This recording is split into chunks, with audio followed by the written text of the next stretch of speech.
There we go, Charles. Hello. I don't know if it's possible to pay the art department anymore. The only thing that makes it possible to pay the art department more is the generous sponsorship of the Patreon sponsors who are going to subscribestar.com/crowdsourcethetruth and patreon.com/crowdsourcethetruth. Hello, Charles. Welcome to Sunday. So much going on. It's a little bit of a rushed start, but here we are, and we're talking about Charity Shack today. Right, and that's really when all the meatheads, and it seems you have to be a meathead to be in mainstream media, have spent almost 2 years rushing around, looking for Russia and collusion, collusion not even being a crime. And they're so smart and they're so self-important, they hang around in the same clubs and bars and vacation spots thinking they're all so smart, giving each other awards, going to the gridiron dinner and things like that. Gridiron dinner? You know, these different events, the White House Correspondents' Dinner, things like that, giving themselves pats on the back, polishing their Pulitzer Prize checks. And instead of looking at what it was that these brigands, Clinton, Obama, Mueller, Comey, we don't have, I think Rosenstein, I see him off in the forest there. Oh, I should have included Rosenstein. He's in the forest. Exactly. He's a well, he could have been a good rodent, but since the movie Caddyshack is all about trying to nail the gopher who's smarter than the rest of them, and they never do in the movie, I thought it would be appropriate to make the gopher Mr. Trump. President Trump, absolutely. And of course he loves to, while he loves to play golf, you will never see him drinking alcohol in the 19th hole, because he's never supposedly had a drop to drink in his life. Because his brother died of cirrhosis, didn't he?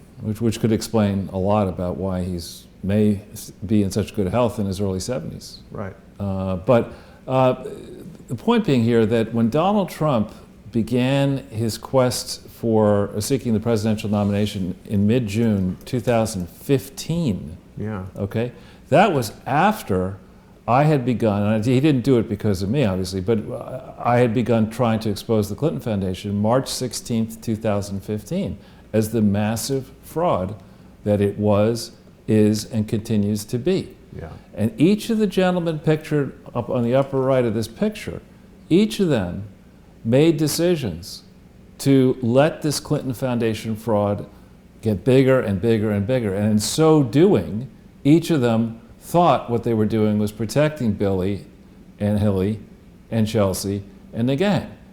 And they had no option but to try to support Hillary for president and get her across the line in 2016. Otherwise, what is now going to come, the pile driver that's finally going to come, you know, would have gotten them prior to 2016. So they played along, and there is a rich public record buried in these emails, which are only now coming to light thanks to Tom Fitton and others. Mm-hmm. There is a rich public record. Think of the number of people around the world who were complicit in the fraud and have been complicit in obstructing the true efforts of justice. Think how worried those people have been. And now we're going to discover, and we may have to break off from the slides depending on what happens, we're going to discover at least possibly maybe the summary of the Mueller report may come into the public even as we're on air now. And what it so far seems to be tipping to be is that the most aggressive, hardly objective, the opposite of objective, partisan team of witches and warlocks, got together and have spent almost 2 years and about $25 million that we know about combing through the records. And with all that, they have not cited a single American yet with any crime akin to collusion, because of course collusion isn't a crime, but there's no conspiracy to interfere in the elections, there's no consorting with a foreign power, there's nothing relating that we've seen so far. And Shifty, and I would use a different description, which is somewhat darker than Shifty. Shifty Adams Schiff is out there, and Gerald Nadler, who is disgusting. I mean, he really is. I mean, what's with that wandering eyebrow? Have you noticed that? He's got like one eyebrow is up here in the middle of his forehead, and the other one. But he's just, they're both saying, well, we're in the House of Representatives, and we have to care about the entire justice system. Right. And you know, people are pointing out, now wait a minute, your Judiciary Committee does not have the subpoena power, is not going to convene a grand jury, does not have the resources that Mueller and his team have had for over 2 years. Right. You cannot say that Mueller was pro-Trump. You can't. He was in a goddamn lawsuit against Trump. It was a business dispute. And Trump himself has been calling out Mueller. So you can't say that Mueller was in Trump's pocket. Right. And you absolutely cannot say at this moment, as they are saying, that what this Justice Department, what the House should do and the Senate and other parts of our government should do as we face a yawning multi-trillion-dollar debt and yawning deficits as far as the eye can see, what we should do is have yet another investigation of Trump. Well, that's what I don't understand. How it seems so un-American that if you're investigated without any evidence of crime, without any probable cause, and then that investigation finds you've done no crime, to say, well, we're going to investigate again until we find a crime. I mean, that is the essence of a Stasi-esque, Nazi-like, Soviet-era, North Korean, name the most oppressive government where they just keep investigating somebody with City of New York. Right, these fake investigations to just nail them or something. Yeah, it's really bad, and where I think it may ultimately begin to resonate with this thick-headed Washington D.C. in crowd, is when they start getting poll numbers. It would not surprise me that Trump's poll ratings, in a real poll, not a one that will be manipulated by George Soros, in real polls, multiple polls, that his poll numbers might climb off the 48 level they're at now. And think, he's at a 48 now after more than 2 years of nonstop, I love this phrase, caterwauling. While we're talking about poll numbers, can I show this? I can't see it. It's Stormy Daniels on a poll. Maybe not. Just don't put we won't put certain that. other people on polls. We won't put please. Her poll numbers are through the roof. $1 I think denominations. they're sagging. I think they're sagging, actually. All right, people can Google Stormy Daniels on the poll and see Right. what we were looking at. Right. But the point here is that with all this negative, nonstop media caterwauling, Donald Trump is at 48. Now, when we do see, and it would be Trumpian, frankly, for him to make the decision, not only are we going to release the report, but we're going to override all the objections of people who say that this would release classified information by finally declassifying all of the items that would give rise to the possibility of redactions if they weren't declassified, having to do with the FISA warrant abuse and related things. So I'd be very interested to see what does actually come out here. The Democrats who hate Trump so much and supposedly are social justice warriors and come out, many of them with backgrounds in the legal profession as defense attorneys, seem to be forgetting that it's really not a great idea to set the precedent that prosecutors can disseminate information about somebody they thought about investigating but decided not to charge in a forum that immediately damages that person and does not give them the opportunity to defend themselves. That is truly anti-American. And that's the thing that Larry Klayman brought up in our show last night, that irrespective of what President Trump wants from an us versus them or Adam Schiff, we're talking about release it, don't release it, whatever.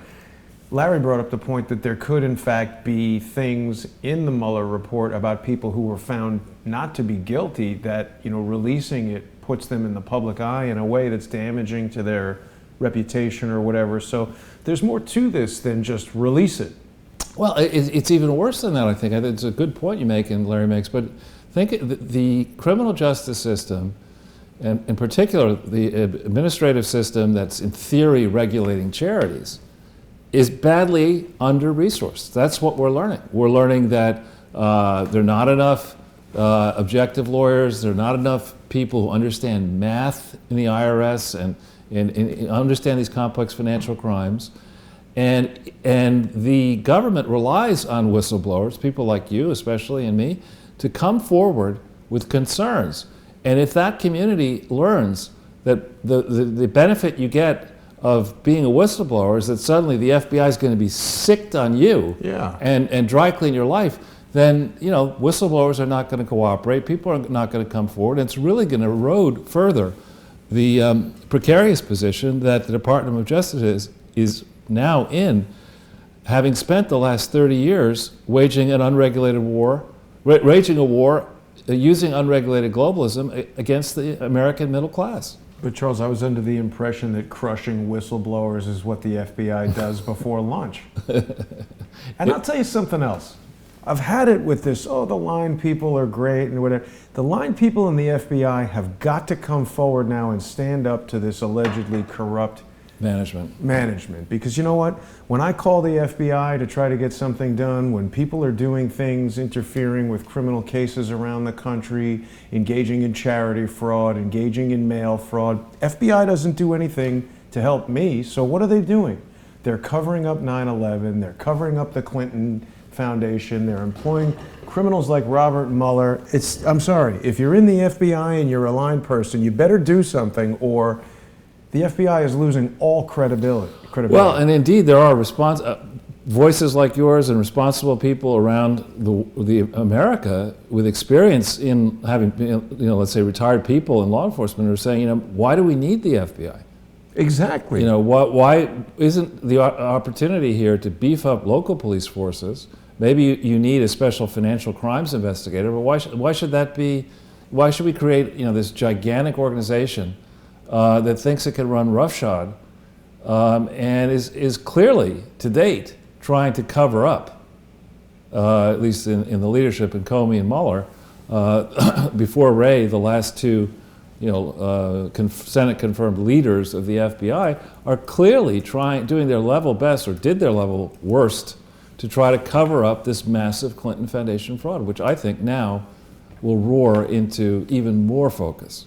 I hope it will. We were speaking about Christopher Wray on this past Tuesday's More Pain show, which is another one of the exclusive to Patreon shows that I do with Michael Moore of True Pundit, and he was saying that in his direct conversations with members of the FBI, Christopher Wray's message to the line people of the FBI is to protect the brand.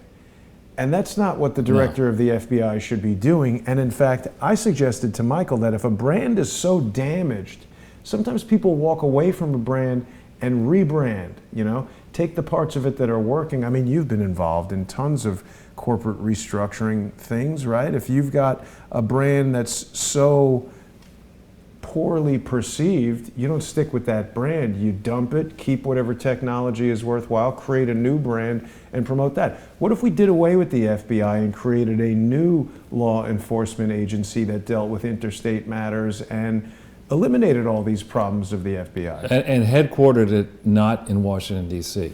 would be an interesting thing. See, I think part of the problem here, I've never liked Washington, D.C. from the first time well, not the first time, but I remember playing in a tennis tournament there in August. And a lot of foot falters in Washington, D.C., Charles. But it was miserable because they had, it was like 98 degrees humidity, 100 degrees temperature, and there were those not only the mosquitoes, but those no-see-em bugs, you think you have a bug on you, but you don't. I mean, this miserable swamp. Why do you choose to put you decide, you make this grand bargain, which was made to get the Constitution across the line, and you say, I got just the thing. We want a clean government, so we're going to build our national capital in a swamp. And then you're surprised in 2019 that it's a swamp. Right. I mean, it started out as a swamp. I mean, you don't need McKinsey to figure out that if you put your national capital in a swamp, it will remain in a swamp. Well, but let's stay on Christopher Wray for just a moment, Charles, because he's been in there long enough that he could and should be taking action in a variety of different ways. I attended his confirmation hearing, and it felt like theater to me. He was involved with the Enron investigation, which never went anywhere. And I mean, he's been there for almost 2 years now. Well, the Enron investigation, as Sidney Powell points out in her book, it's not just that it never went anywhere. It attacked the wrong people, right, and it didn't go after the right people. It didn't go far enough, and the SEC has, ever since then, not been given the tools, perhaps by design, to really go after the financial frauds, the big ones like the GEs and maybe the big banks. It doesn't have the resources to do that. Now, why do we think that might be the case? Because guess who are the biggest donors to both parties? You know, the people, these big companies. Yeah. Guess who pays the big speaking fees? Bill and Barack. You know, guess who pays the big advances? It's, you know, the very people who don't want to be investigated. Yeah, I think they could rebrand it the FBE, the Federal Bureau of Entrapment, because all they seem to do is hire informants who get other people to do things and then arrest those people. All right, but I think we are at a point though where I'm sure you remember it well as well. September 11th, 2001, the country did come together all of a sudden, and we elevated these security services. We put them on pedestals. We gave them tools. We don't even know the tools. But they didn't investigate. They didn't investigate. No, I know. I'm just saying. But now we may start. We're 18 years. You know, where people get to drink, I guess, after 18 years, right? So almost 18 years after September 11th will be the anniversary this September, and maybe this country finally does have the required perspective needed to look back at this and say, all right, who are America's real enemies, and how do we protect ourselves from them? Foreign or domestic? Yeah, foreign and domestic. And why have we given 17 national security agencies, 17 different ones that we know about, so many resources, given their track record? And don't tell me in a congressional setting or otherwise that you think of all the plots they've foiled that we can't tell you about. I mean, I've heard that excuse so many freaking times it makes me sick. Just don't even try that. Yeah, and you know, you reminded me, Charles, that next week an independent group of lawyers, the Lawyers Committee for 9/11 Truth, they've joined together with the architects and engineers for 9/11 Truth, and they're actually bringing a lawsuit against the FBI to force them to examine this evidence that was gathered at Ground Zero, chemical evidence, other physical evidence of the wreckage that the FBI has never collected themselves, or that we know of, never investigated, never presented any findings to Congress, who I think we're all forgetting Congress is supposed to represent us, not themselves. I'm getting worked up just thinking about this. The FBI protects the FBI, Congress protects Congress, and the whole of Washington, D.C. has created this us versus them, and we, the people who the government is supposed to be for, by, and of, we're the them. Right, well, I think that's why I started to go down a track of saying that should Nadler and Schiff and crazy Maxine Waters and others, and you know, the echo chamber at CNN, the New York Times, the Washington Post, ABC, NBC, CNN, or whatever, should they go down a track of saying, investigate, you know, we got to do something. We reluctantly abandoned the search for MH370, so we got to do something. The people who go down that track and tout this idiotic Green New Deal and other ideas, modern monetary theory, they're going to crash and burn in the November 2020 election. That's good news, actually. But the bad news is, as John Fund, around this time, the famed columnist said, I guess it was in 2015 around this time, he said you got to bear in mind, we have 2 entire baseball seasons to go through, 2 long baseball seasons to go through before the November 2020 election. A lot can change. What does that have to do with baseball? Baseball, I mean, doesn't baseball season seem to be interminably long? I mean, it just goes on and on. One individual baseball game is interminably right, I know, but long, the whole freaking season is, you know, goes on. It starts in March, it's over in October. I mean, it just goes on and on. Endless regurgitations of scores that, you know, after a while just lose interest. Anyway, with that, perhaps we should revel for few remaining seconds in this image, which must be included in a coffee table book. Yeah. For sure. It's one of my favorite movies. I've only seen it, I don't know, 100 times. It is a very funny film. We should have worked out some bit with a Baby Ruth bar. Yeah. Well, either way, that's what Democrats are going to argue the Mueller report is, that Baby Ruth bar. You know what I was thinking, Charles? Even if we had the cooperation of these 4 gentlemen and got them together for a photo shoot. I don't think we could have succeeded in getting each of them to put on more appropriately stupid faces than what we've got assembled right here. And I'll tell you, I, maybe more than most people, am on a fairly regular search for stupid pictures of each of these guys, and there's new ones cropping up every week. That's Mount Duffmore. Exactly. So, you know, Charles, we still have got a growing list of video programs for people to watch. We've passed 150 two-hour plus shows, and they're all assembled here on the Jason Goodman YouTube channel, which thankfully is back to its normal rate of growth.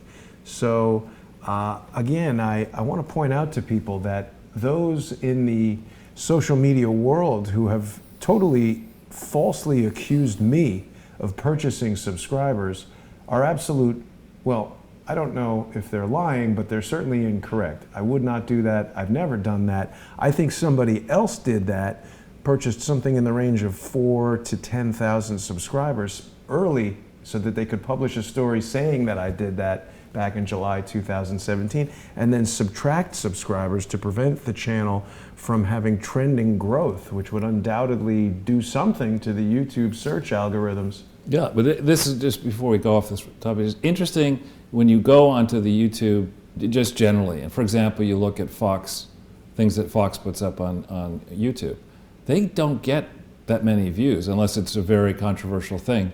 Now that's probably because they have their own video archive that people go to. I think most people are watching it on television. Right, but they also put it up. They put to put it into their stories and stuff like this. That our playlist would have over 18,000 views. This is just the table of contents for our video archive. Yeah, has 18,000 views. It's pretty impressive, actually.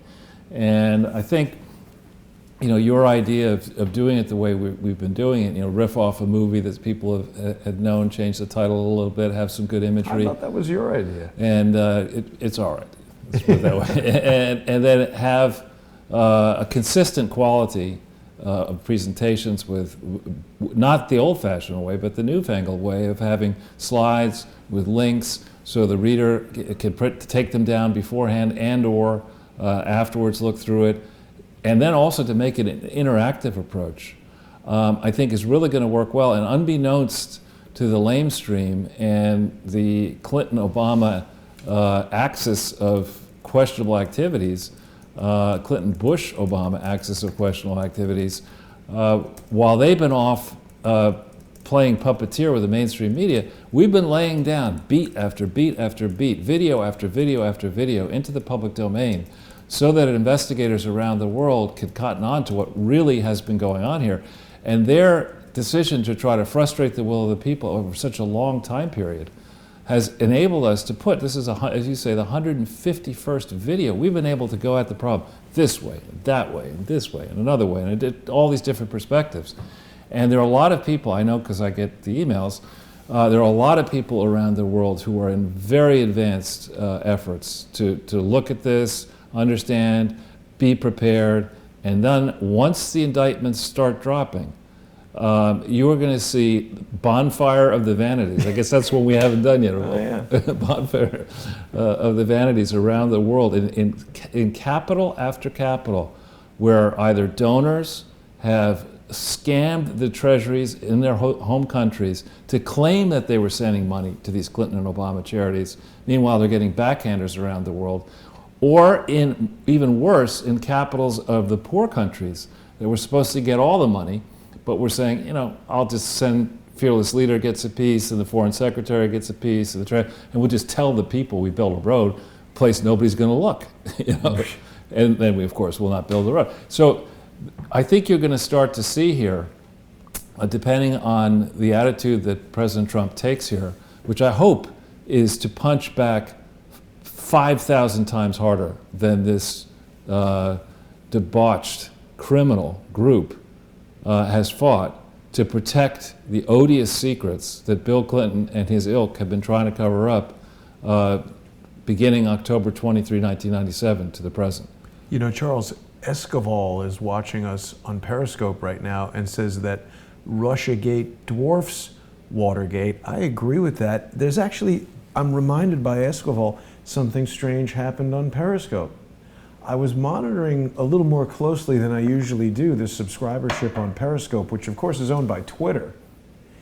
And I just was kind of perplexed that we've grown so much, Crowdsource the Truth on YouTube, but has less than 1/10 of the subscribership on Periscope. And I was watching last week, it passed 5,000 subscribers, and then the next day, it went down to 4,600. So I was thinking, that's really weird that 10% of the subscribers all at once would decide they don't like the show anymore. And even if you don't like the show, taking the extra added step of unsubscribing, 10%, 500 different people did that in one day. It doesn't seem organic to me.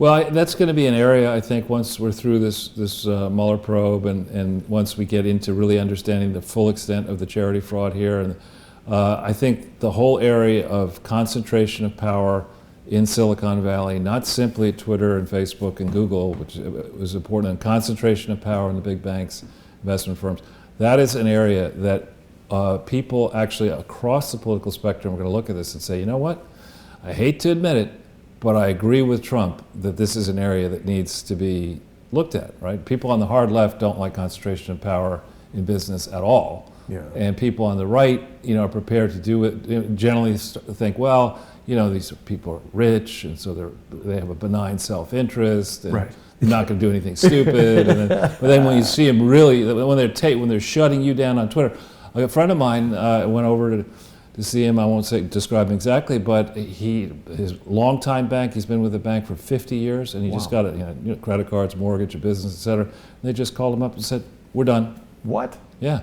And so I think this could be the assault that Soros and others have planned in their minds for 2020, and I hope Congress and the Trump administration is ready for this. We cannot have, a furious new assault on our personal freedoms in 2020 by this unregulated group out in Silicon Valley who drink their own cooking, and I would argue in the case of some of these things like Facebook and others, I would argue that when you look carefully at the essential bargain that goes into a Facebook and a Twitter in particular, the users are being scammed.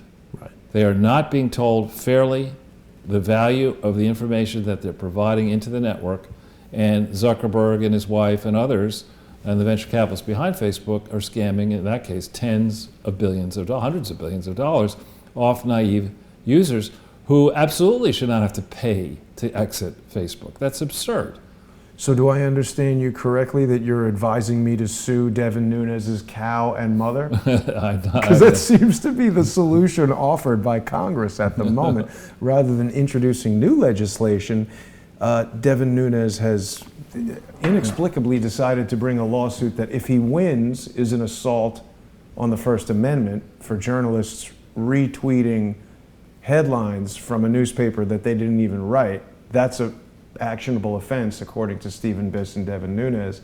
And if he loses, it just serves to bolster the Communications Decency Act Section 230 defense that all of these social media companies have been able to effectively use to deflect any lawsuit like this, that I would have hoped Mr. Nunes would have looked into the history of before he brought a frivolous lawsuit that is virtually guaranteed to be smacked down and very probably damage future efforts. It's tough to explain that move. That seems, that does seem ill-advised and highly questionable as to the timing. I mean, just at the ultimate resolution, perhaps, of the Mueller probe, you're going to do something like this and cloud the water. It just doesn't make sense. I think Devin Nunes has been had, and I would like to be able to rescue him from what seems like a scam.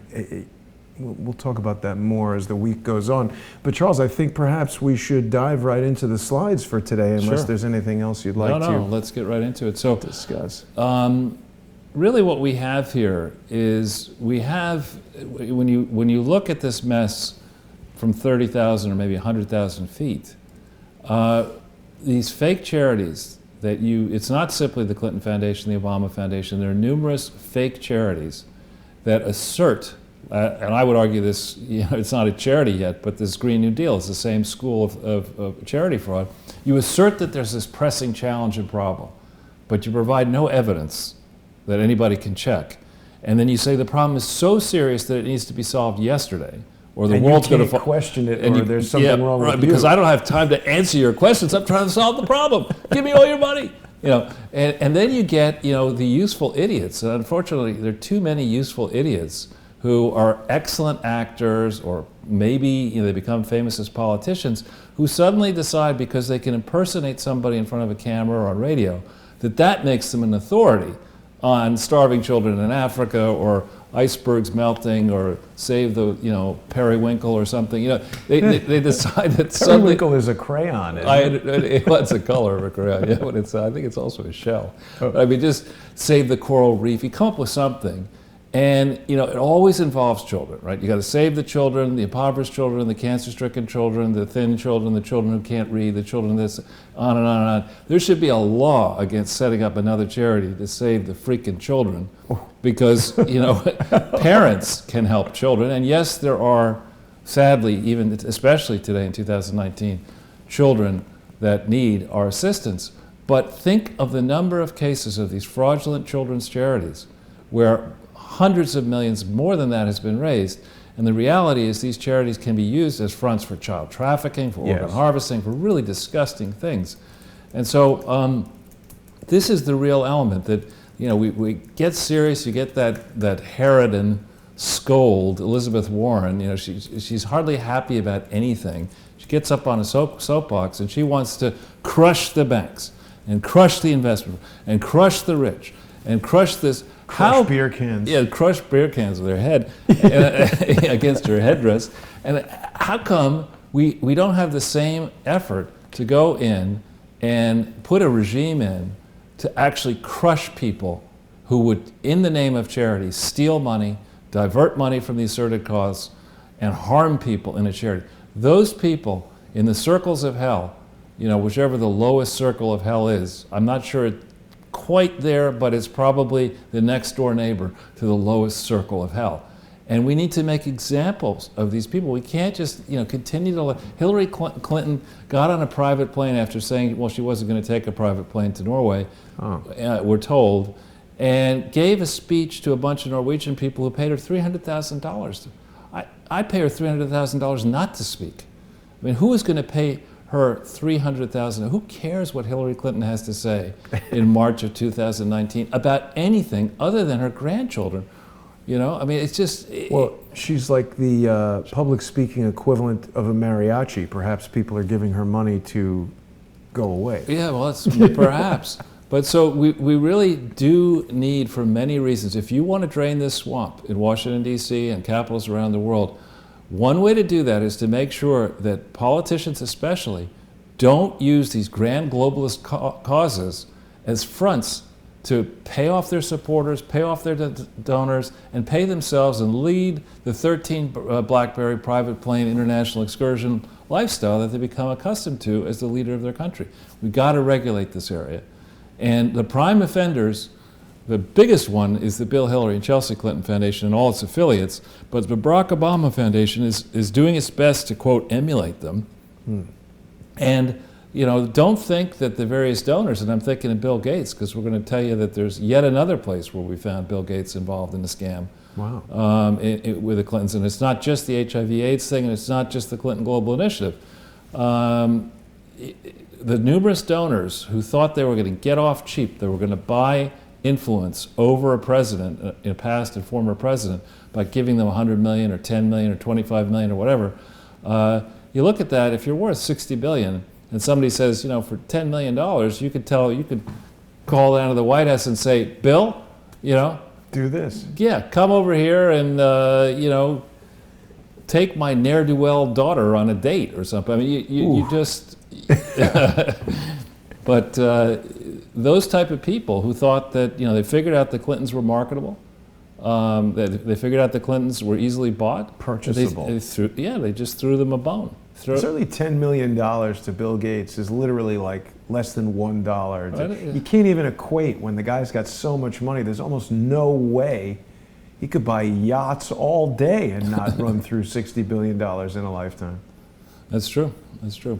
So what we found, believe it or not, on our 151st video, we found new things to talk about at the Clinton Foundation. I actually was somewhat amazed myself that I could come up with something new. I was going to say it earlier in the show. You know, unlike a lot of shows, like I loved the show Flight of the Conchords, but it was very clear that, I don't know if you know that, it's about this New Zealand kind of comedy folk duo.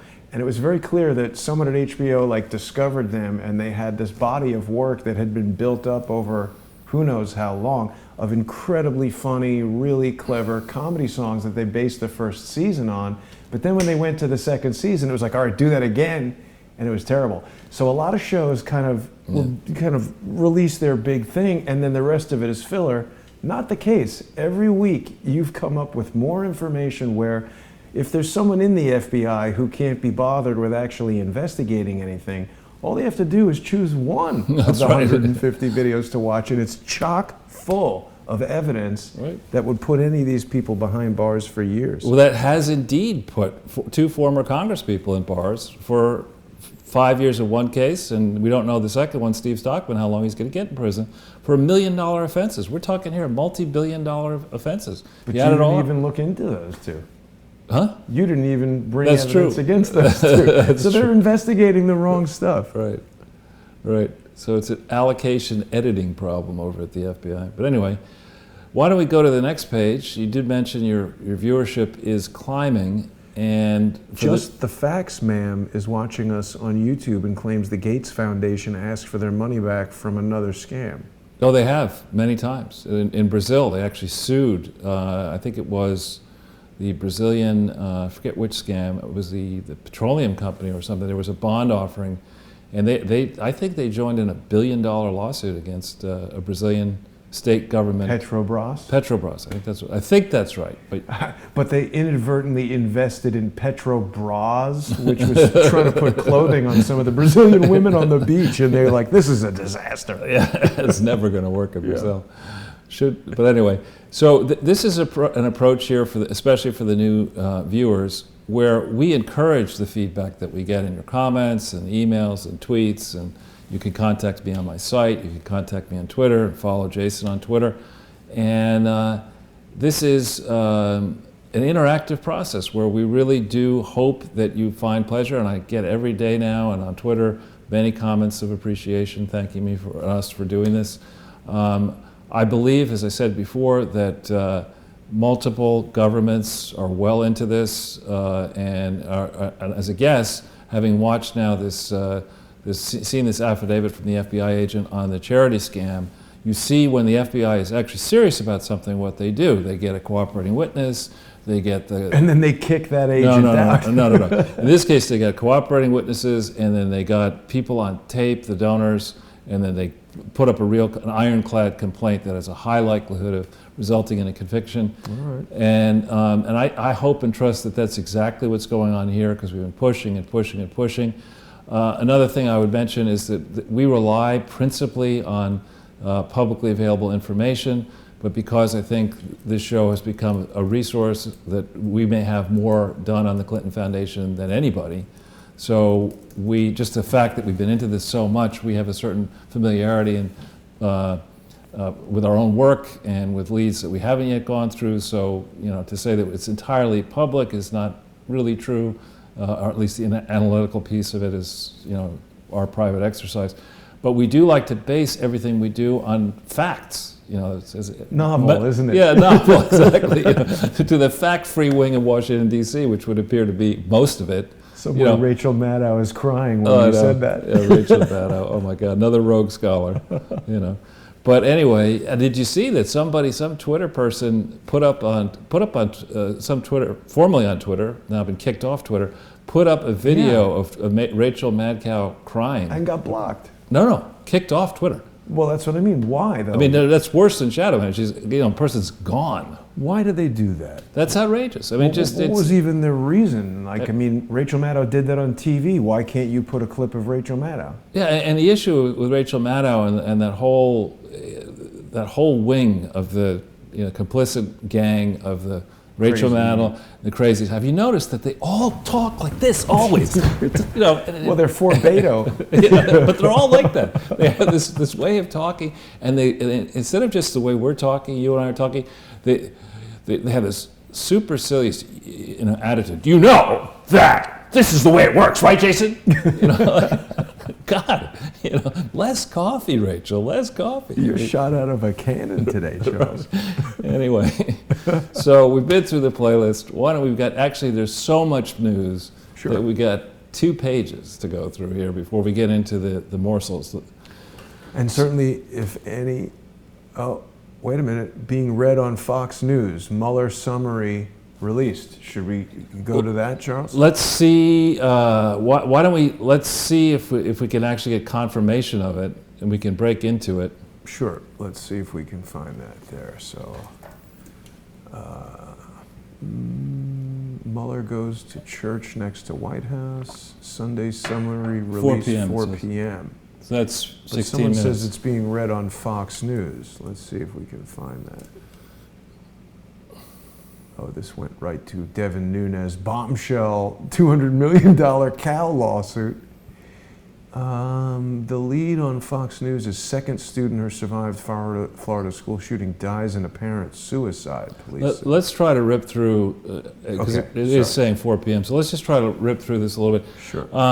If you remember the election night, which I think was the 8th of November, 2016, this is for people who want to have fun and don't have enough, or let's say for the many people I know who are in a relationship with somebody who's a passionate anti-Trump person, but have been married to that person for, let's say, longer than 10 years.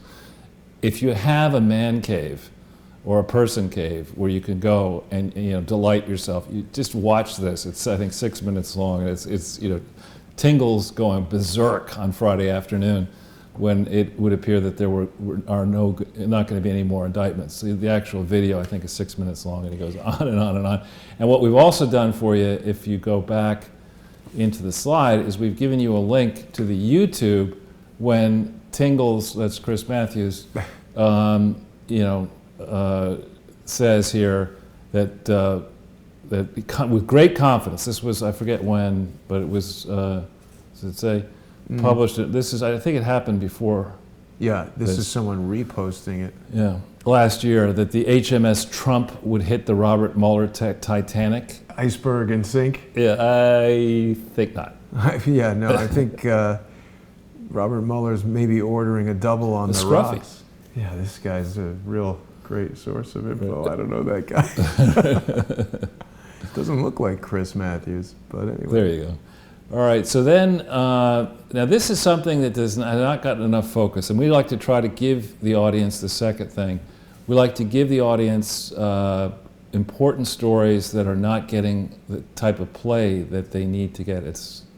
So, sorry, Zero Hedge has a tweet here, Charles. We can look at this. Someone just sent me from the chat. Zero Hedge saying that Barr letter to members of Congress, special counsel did not find that any U.S. person or Trump campaign official knowingly conspired with Russia. Now let's think about that. Are you a U.S. person? I am. Am I a U.S. person? You are. Feeling pretty good. It's almost time for a holiday, Charles. It is. Robert Mueller hasn't called you yet, Charles. That's so strange. I don't understand. We've been telling him to. Yeah. We meet with him daily. Trying to put false evidence into the into the social media sphere. Yeah. I tell you, this is really interesting times. Yeah. So on this Hillary Clinton thing, if we hit this One America News Network, this is an extremely important story. Okay. So you'll recall in the initial moves against Trump were to attack Flynn and members of the Trump transition for reaching out to foreign leaders prior to Trump's official swearing in at noon on the 20th of January, 2017. Right? That was the whole rub. You can't do that. Barack Obama's the president. You can't have two presidents. You can't have this kind of stuff.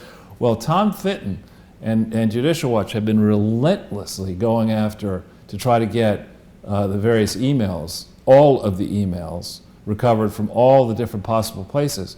And lo and behold, after having been stonewalled for 2+ years, in the latest dump that came out last week, Fitton's group, I think it was over 700 pages, and you can just go on Judicial Watch, you'll see what I'm talking about, discovers emails that are between Hillary Clinton, I think on January 15th, 2017, with Tony Blair, and talking to Tony Blair, who was not then, sorry, this is, she was doing this, I got that wrong, January 9th, January 15th, 2009. And I don't know that Blair was still leader of the U.S., 756 pages. And so these include emails back and forth to Hillary on her private, the thread goes back to before she was Secretary of State, and it basically, she explains that she's working a system up where she can communicate privately with leaders, and here's the way to get in touch with her, etc. I mean, and this email was not furnished among the production in December of 2014. Well, she was talking about yoga. Right, at Chelsea's wedding. He's like, by the way, will you be at Chelsea's wedding? Here's all the instructions for how to access the illegal email server, BTW, see you at the wedding. Right. Yeah, so this is a very important story, because you remember, it's like, Jeff Sessions was meeting with Kislyak. How many times did you meet with Kislyak? Different people were meeting in Washington, D.C. And I remember, actually, in 1992, let me get this straight, in December of 1992, I was working on a deal that didn't come together involving British Airways and All Nippon Airways. We were trying to get this complex investment done. And exactly, it used to be a great airline. And we had arranged to have a top secret meeting at the Hay Adams Hotel in Washington, D.C. I love that name. Hay Adams. No, it's a great, I love that hotel. But we had arranged to have the suite booked and all these rooms, and people were going to fly from Tokyo, fly from London, these senior level people. And I get a call from the Hay Adams saying, "Meh, rejected." Oh yes, I remember this story. Because Bill Clinton needed that suite for his transition team to concoct ideas and do this and that. I mean, of course you're going to have transition teams reaching out. You're not going to say, well, I'm not even going to think about what might happen at 12:01 on January 20th. I think then I'll set about the possibility of figuring out who I should speak to in Russia and China. And of course you have transition arrangements. And it was ridiculous to make an issue of it the way they did on Flynn. It is absolutely preposterous now not to go back into this territory and say, what the hell? Maybe it would have made more sense on the email investigation to investigate Hillary Clinton, Bill Clinton, Chelsea Clinton, the Clinton Foundation, and their practices of using the foundation as a slush fund while Hillary was first a senator, before that while Bill was president, and then as it became apparent that Hillary was going to be the presumptive favorite to win the 2008 election, which of course she didn't do because she's a loser. You know what's interesting, Charles? The Hay Adams Hotel is in this Google Earth dead zone of Washington, D.C., where 3D representations of buildings are apparently not allowed. Just Google it, you'll get a nice picture of it. Well, I'm just curious about this, though, because there's this whole area here where there are no 3D buildings, and it's a little bit unusual for cities in the United States and major cities around the world. But So on this one point, this one link, going back to it for a second, Jason, another point here is that the folks at One America News have stepped up their game. As we talked last broadcast about how Fox is just determined to blow their strategic advantages. Meanwhile, One America News is doing some high quality work, and I would encourage them to continue to do high quality work. On the one hand, this weekend, Fox has had a lot of very good commentary on this Trump probe, et cetera. But on the other hand, I look for it just to switch. Once the Murdoch family gets back from their weekend, I would look for next week more of the same. And we'll have this, you turn on whatever your station is for Fox. Here in New York, it's 44. You turn on 44 and you'll think you're watching MSNBC or CNN.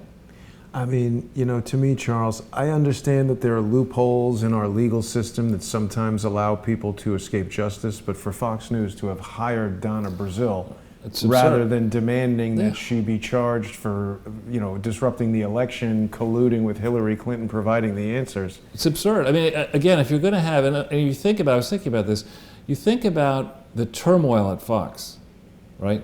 You have, of course, Ailes died, but he was fired before then, and then you have, think of the number of people who are bounced out of Fox. O'Reilly, Bowling, a long, long list. It's utter chaos over there. And then you ask yourself, well, who benefits from that? And then you ask yourself, who is the head, one of the top people in communications? Jim Kennedy. I mean, top guy in that orbit. And what did he do before he got into Fox? He started out in politics with the Clintons. Oh. And then he went, in a period when the Clinton Foundation was going badly off the rails, starting in 2002, I believe, he was in the Clinton Foundation as the top communications person for the Clinton Foundation, just as they were doing, all of their illegal international expansion, all of their expansion into New York and elsewhere. He was drawing a fat paycheck, looking, relative to other foundation people. And from there, he went in to work somewhere else. He worked, I think, for Nicole Seligman, who was the Williams and Connolly lawyer whose signature is on the application for the Clinton Foundation to get federal tax exemption submitted December 23rd, 1997.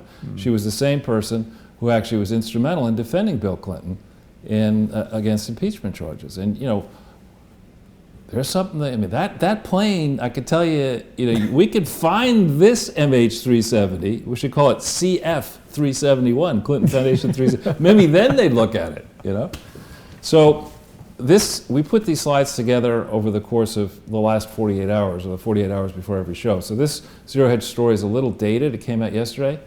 But yesterday, when Shifty Adam Schiff was realizing that things were not looking good, what did he say? He says he's rejected the Mueller report as of yesterday at 1:40. Okay. Now, how he could know what's in the Mueller report? Interesting. And then he seemed to reject it. I suppose that's because it's filled with rabid Trump supporters, right? He's saying because Donald Trump didn't testify, it's an illegitimate report. And why this guy gets to go on television, all these different channels. I mean, this guy is a caricature of a decent lawyer. I mean, he is Schiff is a lawyer? Yeah, he's a former prosecutor. He's a bad lawyer, horrible lawyer. No shortage of those going around. Yeah, but Charles. this guy, I mean, I wonder what law school he went to and, what has caused this guy to be the despicable human being that he has become. But anyway, as of yesterday, just after lunch, he says, this Mueller team that we were going to introduce in Congress legislation to protect Mueller, to make sure that Trump couldn't fire Mueller, I've suddenly decided that his report is illegitimate. Yeah. Well, here's Adam Schiff. Let's see where he went to law school. Oh, that's pretty good. Look. Actually, if you go up a page, for the fictional district attorney, see Adam Schiff on Law and Order. Maybe that's what happened. Maybe the real. Maybe this is the guy from Law and Order, and the real one. Wow, that's pretty funny. I never really watched Law and Order. It's a good show. They had a fictional Adam Schiff, but where's his education here? You'll get to it in a second. Democrat, 2 children. Stanford BA, Harvard University JD. There's a bottom half of every class. Yeah, JD degree. Is that it? Juris Doctor from Harvard. Huh. How did you see that? You just roll over JD and it pops up. It says... JD stands for Joke Democrat in this case. Wow. Giant douche. Oh, actually, let's go down this a little. I don't think... Did he get a JD? Let's keep going down here. I'm not sure that's right. Because there's one of these people who went to Harvard Law School but did not get a JD. Could be the different person. Education is generally at the very end. Committee. Congressional personal life. No, I guess not. There we go. Personal life. He's a vegan. Oh, is he? Yeah. Maybe that's why he's so unpleasant. From LA, that makes sense. Yeah. All right, enough on this guy. It does say Schiff is vegan. I think so is Bill Clinton now. He is. After all those raccoon barbecues and heart attacks, he's gone vegan. Yeah. But this conservative tree has been a while since we've been on that. Again, this is several days old. The Sundance does great work, whoever that may be. And they're making, this is a long piece, but basically Catherine Herridge apparently was provided some of this stuff in confidence and couldn't talk about it until after the Mueller report drops. But the point here is that this is in some ways old news, but further confirmation of the fact that people in the FBI didn't think there was anything to this way back when. Anything to the Mueller probe? Anything to the Russia collusion thing. Well, anybody with a brain realized there was nothing to so, it. Yeah, let's see. Is there a collusion? Is that a crime? No. Okay. So why are we doing this again? Yeah. Oh, okay. Yeah. So she's supposedly exclusively gotten 40 pages of text messages, and this is something that will, I think, rapidly play out in this coming week here. These pages of McCabe-Page texts were not provided to the Congressional Oversight Committee. This is huge. Corruption that existed inside the FBI. No. So this in is 2017 and 2018. That's decidedly within the purview of Mr. Wray. Right. Well, remember that McCabe was in charge of the FBI in the crucial periods after Comey was fired on May 9th, 2017. He was in charge until, I want to say, August of 2017. I wonder if Sidney Powell would accept an appointment to FBI director. Has there ever been a female FBI director, no, Charles? I don't think so. So that would be good. That would be great. She could crack the grass She ceiling. could bring some of those. She would crack some skulls over there. Oh, she would. And I bet you she has. I mean, she doesn't really need to wear cowboy boots because she's kind of tall. But I bet you she has. Being from Texas, I've seen her wearing some Texas-style boots. And I would suggest she probably has a few of those boots that you could put the steel tips on or whatever, and then show up with a baseball bat. Crack some glass ceilings over at the DOJ. Exactly. So this is interesting here. A Twitter person, I don't know if this will come up here. A Patty Gardner, Twitter person. Apparently, I guess this is an old thing. It's a thread, basically, an old thread suggesting that maybe we're going to have. This is talking about Corey's articles. And suggesting that justice is coming quicker than we may feel. And this is 21 November 2018. Whoa. But a lot of stuff in here. Apparently, the situation in Haiti is really diabolically bad now. I mean, it's always been dangerous, but the local people are disgusted with the Clintons and disgusted at the situation. And again, this is an area, if we want to band together as a nation and help any nation outside the United States, we've got to think long and hard about how we do right by the people of Haiti. And perhaps, make one element of any punishment, rather than maybe putting Bill in jail, would be to make him go to Haiti, Live there once a week, and then sit down and do one of those. What do they call them? Those sessions where listening tours. Go to a listening tour. We'll get 2,000 Haitians to tell them what they think of him. Then this is interesting. That Tucker Carlson has been pounding the table, saying that President Trump should pardon Roger Stone. Oh, really? Yeah, and he's been doing that with some regularity. Roger Stone has been uncharacteristically quiet. Well, he's got a gag order on him, and he got in trouble. Yeah, but here's Tucker pounding. We'll see what this momentarily. We're going to see, if not within. I'm surprised to hear this. This confirms something that people can guess who I'm talking about has said to me in confidence, that there's something going on there. I don't know why Tucker Carlson would say that. Yeah, interesting. I don't think it's at all fair what happened to Roger Stone with the FBI kicking in his door. But it's now come to a point where the things that he's in trouble for are things that he himself chose to say and do. But now on the good news front, I mean, this Southern Poverty Law Center, yeah. and now we've got, along the way, there's a great guy, I think he works for the Washington Free Beacon. Look at this, 7,000 shares in this story, that multiple people are now jumping out of there. And here's, I think, if you keep going down the page a little bit, it says... Oops, wait a minute now. I mean, am I crazy, or is this in every story like this? But, oh, this is interesting. I didn't realize this. She's trying to pull strings in the Jesse Smollett case? Yeah, that's really amazing. This is Michelle Obama's former chief of staff. What? Was appointed to the yeah, I heard about that. SPLC board. And she's a judge now? No, she was appointed to the board of directors of the Southern Poverty Law, and she tried.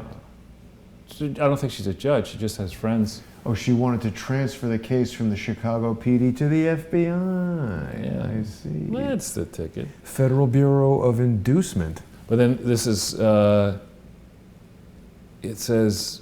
Beckett Adams writes, the Southern Poverty Law Center is a scam. And also this other guy, Joe Schaafstal, I think his name is, has been saying the same thing. And I was quoted in that story, I want to say it might have been a year or two ago about this. But it's an obvious scam, and it's nice to see that it's blowing up. But where is the FBI on all this? You know, where's the IRS on all this? How come this Morris Dees guy got to live in a beautiful estate in Alabama, doing these fundraising appeals and pile up a war chest of hundreds of millions of dollars. Much of it was shipped offshore to the Cayman Islands.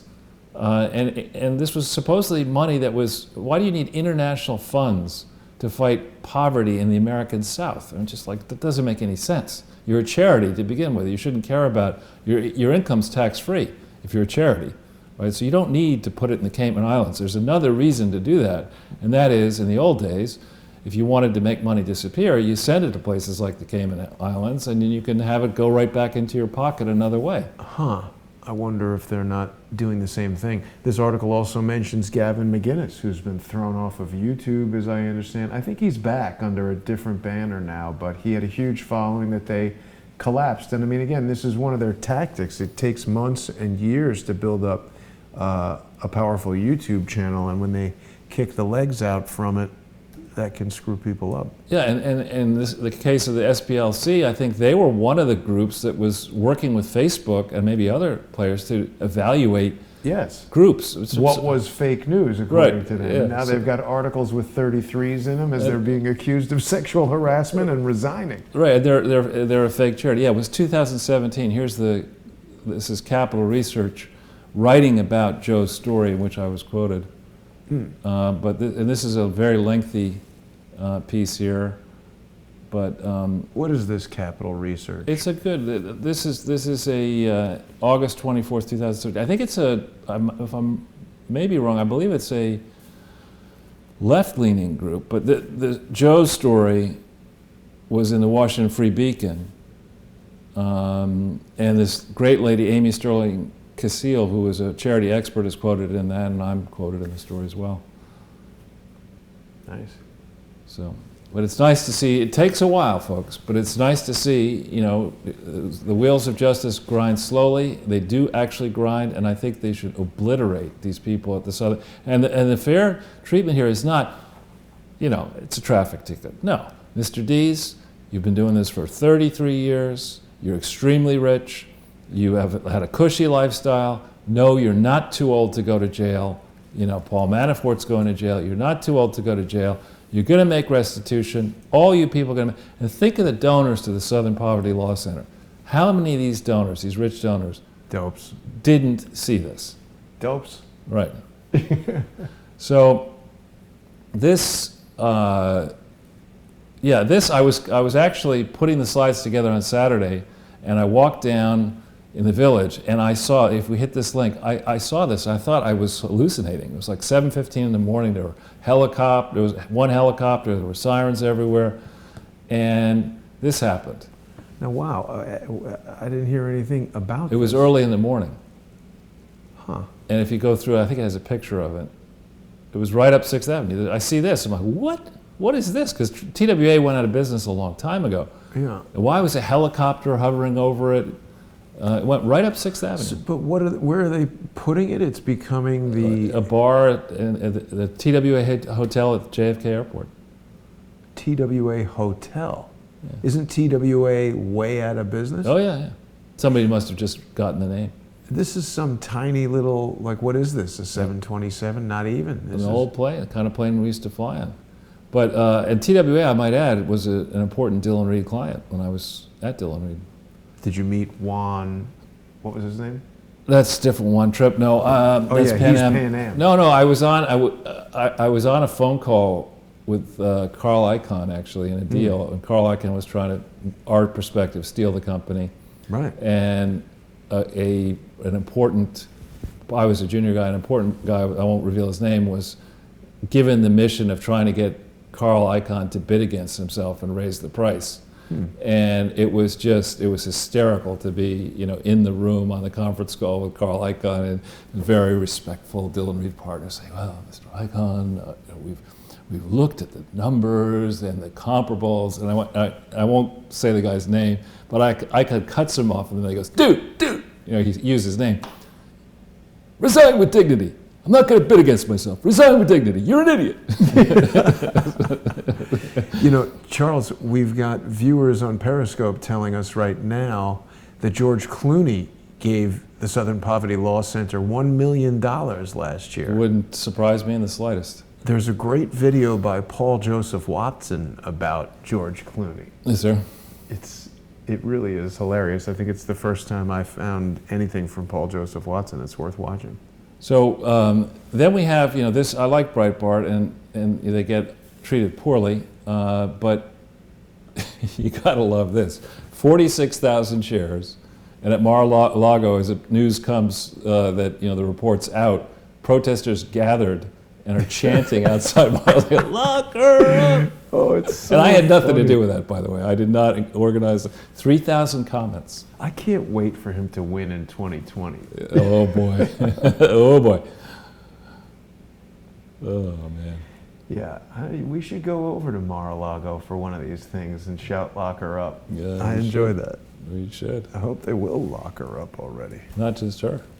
And then this one, it was just too easy. I mean, I thought this was, the fiction department. Whoops. This is Chelsea Clinton, and this thing, look at this. Department of Justice, Mueller report doesn't clear Trump or find crime. That's what they're saying. I think I had paid the Chicago Tribune. Give me a second, we'll get this back. Sure. But here you have Chelsea Clinton. They tout the fact, I believe she has 4 degrees, including a PhD, so she's supposedly very smart. Yeah. She has a staff. She has a chief of staff. She has, all the supporters in the world. And what does she decide to do, at this moment in time, to try to, weigh in and re-enter the political debate and help her family? She picks a city, Chicago, where the Obama family is being rejected by the locals, trying to put up this absurd monument to him. Right. That's not really a presidential charity. She goes to that city, to Chicago, a city that is notorious for its corruption, and then has a big PR stint where she says, a headline here, laundromats and literacy are a weirdly perfect couple. Huh? Her charity is establishing little reading centers for children in laundromats. Her charity is a laundromat. Well, I was going to say, someone recently, we had a guest on, maybe it was John Carmen, but they were talking about how money laundering, the term, came from Al Capone using coin laundromats to launder money. So here she goes, I mean, she is really totally tone deaf. And we're going to talk about too small to fail today. That is a fraudulent operation. Okay, we're going to show you just how fraudulent it is. because she decided, I'm punching back here. I wasn't going to bring this up, but I saw this, and I said, wait a minute, this is too small to fail. We haven't done it justice yet on Crowdsource the Truth, so maybe we'll do that. So, but wait a minute, Charles. I'm sort of captivated by this. Department of Justice says that the Mueller report doesn't clear Trump or find a crime. So they're gonna arrest him even if there is no crime. It doesn't Nothing matter. can clear Trump. Well, let's see where they're getting that from, or is there an actual press release from the Department of Justice? I clicked it, but Chicago Tribune is way more interested in Is it serving down us here? ads than news. Okay, so here's William Barr. Let's see.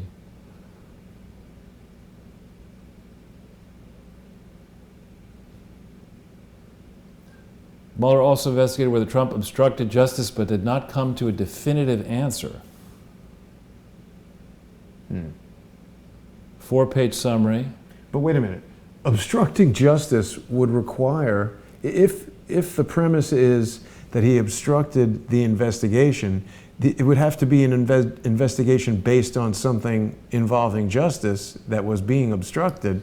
And if it's a fraudulent investigation, obstructing it couldn't be obstructing justice. Or put slightly differently and perhaps more succinctly, there's no crime against obstructing injustice, which is what That's right. Trump That's what I mean. should have been doing, obstructing injustice. We should have not spent the $25 million. We should have sat there and said, listen, Rosie, as he likes to be called, nice memo, nice try on Mueller. I don't see any crime here. There's a statute over here. What's the crime that you're investigating? I don't see no crime here.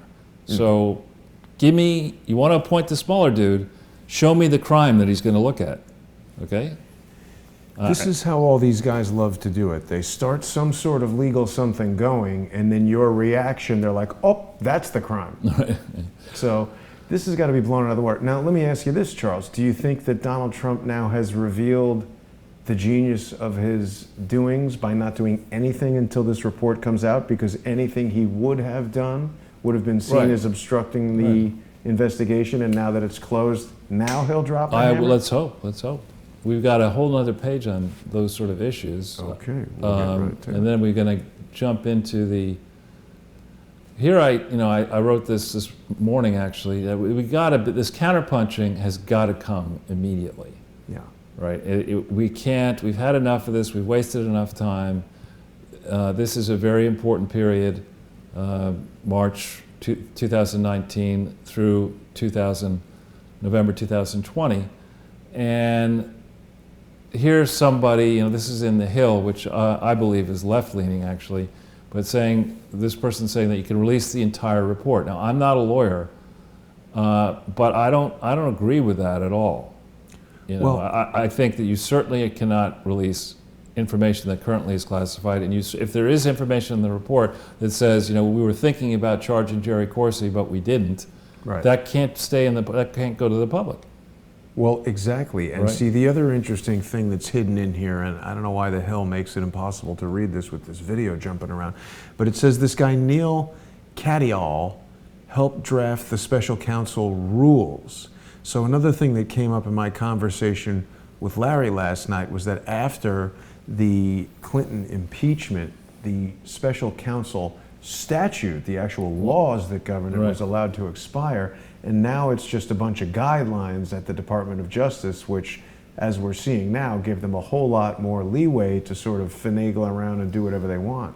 Well, I think possibly the way it might have been written is that the regulations that were promulgated in relation to the act that sunsetted are interesting regulations. The question is, what regulations apply to the current statute under which Robert Mueller was appointed as special counsel? No, there is no statute. No, it's just a bunch of rules. Really? It's gone from being a law to being a set of guidelines within the DOJ. That's the weird thing. And this is how all these lawyers operate to try to get things over. I would also point out that this guy, Katyal, who's a former Department of Justice lawyer, he's writing an op-ed in the Washington Post, which is, he might as well have written it on a napkin at McDonald's and put it in the garbage. Right. But you take anything written by a lawyer and show it to another lawyer, and they'll just say, oh, this is crap. No, right, exactly. That's the way that you need to works. pay me so I can explain to you why it's crap. So people read this in the Washington Post and they think it's something, but when they come to Crowdsource the Truth, we're here to tell you, more likely than not, it's crap. And now, this is hilarious. I mean, this is the New York Post. Someone just sent us the actual William Barr letter. Let's put that up after this one thing here. But so, you see what I'm talking about with the eyebrows in Naylor? I mean, this one is way up here, and this there's just no end if we want to start talking about this guy. Yeah, and the problem with both Naylor and Schiff is they sound so convincing. You know, they make an argument, it seems logical, and blah, blah, blah. But then when you check it, you say, nah, it's not correct. And no, nobody appointed Jerry Naylor God. And as somebody was saying very eloquently on television this morning, it's not as if the House Judiciary Committee has more resources than Mueller. Mueller had tremendous resources. Yeah. And so let's see the report, let's evaluate the report, let's see what it says. No, we don't need these people, Jerry Naylor, to spend the next 2 years going off into the wilderness. Now can we make it slightly smaller? Smaller? Yeah, so we just read it? Okay. What's it say there? Confidential report was submitted, public interest. All right. Thoroughly investigated allegations that members of the presidential campaign and others associated with it conspired with the Russian government. So you have to be member of the presidential campaign or associated with the presidential campaign. Did you conspire with the Russian government in efforts to interfere in the 2016 presidential election? Or did you seek to obstruct related federal investigations?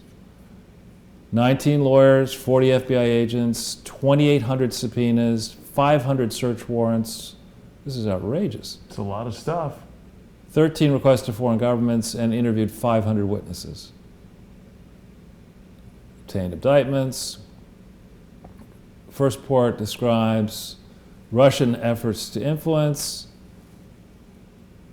The special counsel's investigation did not find that the Trump campaign or anyone associated with it conspired or coordinated with Russia in its efforts to influence the 2016 presidential election. The investigation did not establish that members of the Trump campaign conspired or coordinated with the Russian government in its election interference activities. All right, two main efforts. The Internet Research Agency, the IRA, I guess the Irish Republic Army is giving up on that trademark. Russian government efforts did conduct hacking, supposedly. Well, but that's happening all the time, isn't it? Or I guess. Go to page 3. That's okay. Obstruction of justice. So there was no collusion. All right. Not to make a traditional prosecutorial judgment. This is interesting. After making a thorough factual investigation, I'll bet, the special counsel considered whether to evaluate the conduct under department standards governing prosecution and declination decisions, but ultimately determined not to make a traditional prosecutorial judgment. What's that about? You either prosecute or you don't. There's a stupid website that was criticizing my work, my use of the word traditional the other day. I wonder, it didn't make a lot of sense to me other than that they're constantly trying to criticize anything I say. This is interesting. So they're saying the special counsel didn't do its job. The special counsel therefore did not draw a conclusion. Instead, for each of the relevant actions investigated, the report sets out evidence on both sides of the question and leaves unresolved what the special counsel views as difficult issues of law and fact. It's too hard, so Robert Mueller gave up. Well, no, this is the worst of all possible worlds, right? This is saying on obstruction of justice, now we know that there will be, stuff is going to leak. We know this, because this is saying, this is giving fodder to both sides, really, to trash Mueller, and both sides may trash Mueller.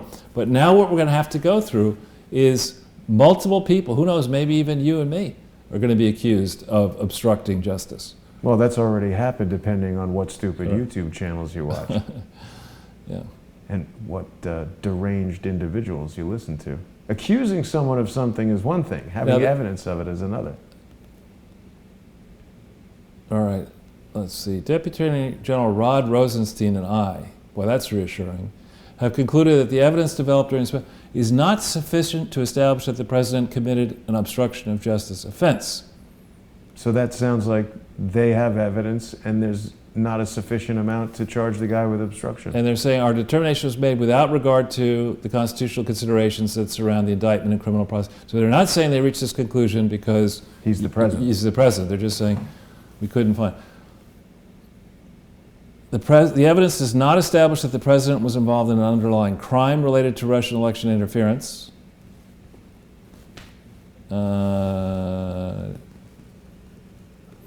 Generally speaking, to obtain and sustain an obstruction conviction, the government would need to prove beyond a reasonable doubt that a person acting with corrupt intent engaged in obstructive conduct with sufficient nexus to a pending or contemplated proceeding. Let's think about the Clinton Foundation. Let's think about how many people are currently obstructing a Clinton Foundation investigation. Well, before we move on from that, Charles, just with regard to this report, I just want to ask, do you want fries with that? Nothing there. That's right. It's absolutely the most anticlimactic thing in political history. Right. Well, let's just see. Status of the department's review. They're going to release as much of the report as they can.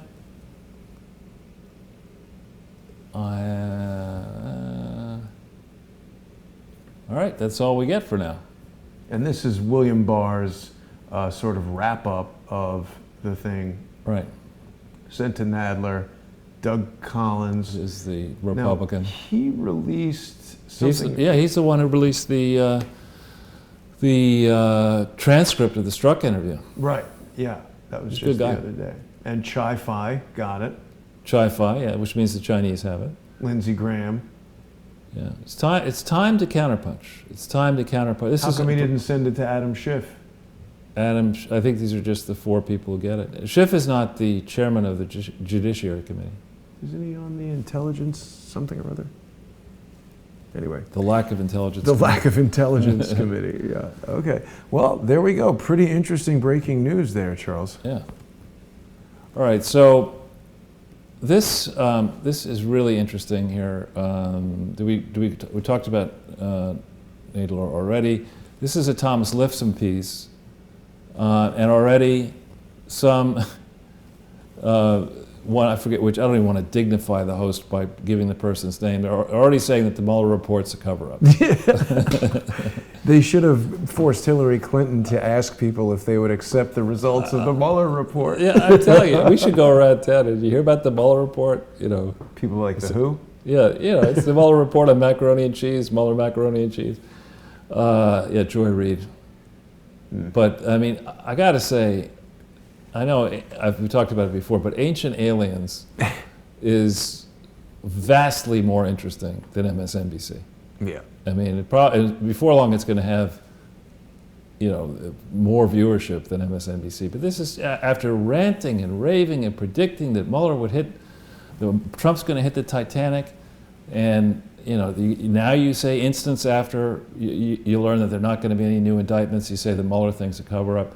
Now this is really going to hurt multiple careers. A lot of these people who've gotten comfortable with their host pay. Poor Jeanine, Pirro being kicked off momentarily of Fox. What's happening with Judge Jeanine? I don't know anything new. But investors in this area, in old legacy media, are being crushed. So one example of that is CBS. If we hit this link, and I promise I'll be quick on this, for those, and I know of several finance weenies who like this kind of stuff as I do. Here's CBS, which if you go back into history, CBS was a gigantic company. I mean, it was a titanic, wonderful old media company in, say, 89 through the 90s, the early 2000s. Now it's down to, it's only worth $16.8 billion. What was the height? I don't know, but I mean, it's just way off its peak. And an important concept when you value companies is called price-earnings ratio. And many companies today are trading at price-earnings ratios of 15, forward price, which means the current price of the stock looking at the expected earnings next year. A ratio of 7 for CBS is horrible. Well, at least it's not 33. Exactly. I'll tell you, Charles, this is a good opportunity for those unhappy investors to become sponsors of Crowdsource the Truth, because what we're doing represents, I'm not joking now, the next generation of how people are going to access their information, rather than Rachel Maddow or CBS. Anderson Cooper, or even Fox for that matter, millionaires and billionaires paying each other. I don't think they have the audience's best interest in mind. So by having many, many micro sponsors, we can keep the news honest. Right, now here's Michael Goodwin, who's urging people, I think he won a Pulitzer Prize, he's Fox contributor, writes for the New York Post, probe Hillary Clinton again, and he's absolutely correct. Absolutely correct. It's not just Hillary, the whole Clinton, Obama, Bush charity complex needs to be fully investigated. Not by Robert Mueller. Not by Robert Mueller, not by anybody who was on the Mueller team, and not by political partisans. It should be by people who care about bringing charity regulation solidly into the 21st century, and who also care about paying down the national debt. I think they should let Larry Klayman do it. That would be interesting. Larry Klayman and Sidney Powell. Yeah. You know. So this is a good piece, and he's spot on as usual, Michael Goodwin. Gets a huge following. I'm sure he'll get a chance, if he hasn't already, to talk about this piece on TV. And then there's two links there, I think. This is the link covering the Mueller report. Well, first, I think there was, in this hour at 8 o'clock, I happened to be home watching it, Mark Levin was on fire. He's great. I mean, he was incredible. And also Jerry Corsi was interviewed. He was outstanding as well. This is something to definitely watch. We can't go through it right now, but it's very, very good. And here you see what I'm talking about. This has only 1,000 views on YouTube. Well, but this is maybe not actually Fox. This is No, that is Fox. I know the people who do. Fox News Insider. Absolutely, yeah. But it only has 23.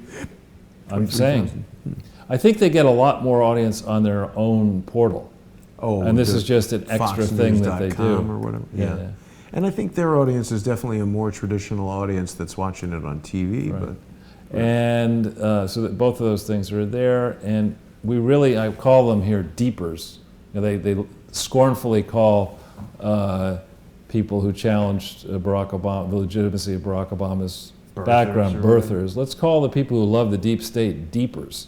Simple, they're deepers. And here's Tom Fitton's, let's get people in Crowdsource the Truth to sign this petition. You know, we absolutely have to get to the bottom of this Clinton Foundation and the Clinton corruption. Absolutely. And it shouldn't just be, and it isn't just Tom Fitton. We're doing it, you're doing it, others are doing it. But the world needs to understand, and Americans need to understand, that Hillary Clinton and the Clintons are not above the law. They're not okay. I know a lot of really smart people who think it's all nonsense and Hillary Clinton is just a regular politician. A good friend of mine actually said that, and I was like flabbergasted. Yeah, on the question of that good friend, we'll talk later. So here's Matt Taibbi, who is a lefty, and is he a Rolling Stone? I don't know, he wrote this for something else. He's got a serial book, Hate Inc., but he's saying that Russiagate is the equivalent of weapons of mass destruction. Yes, fake news. Yeah. Is that Robert Mueller? That's Robert Mueller, yeah.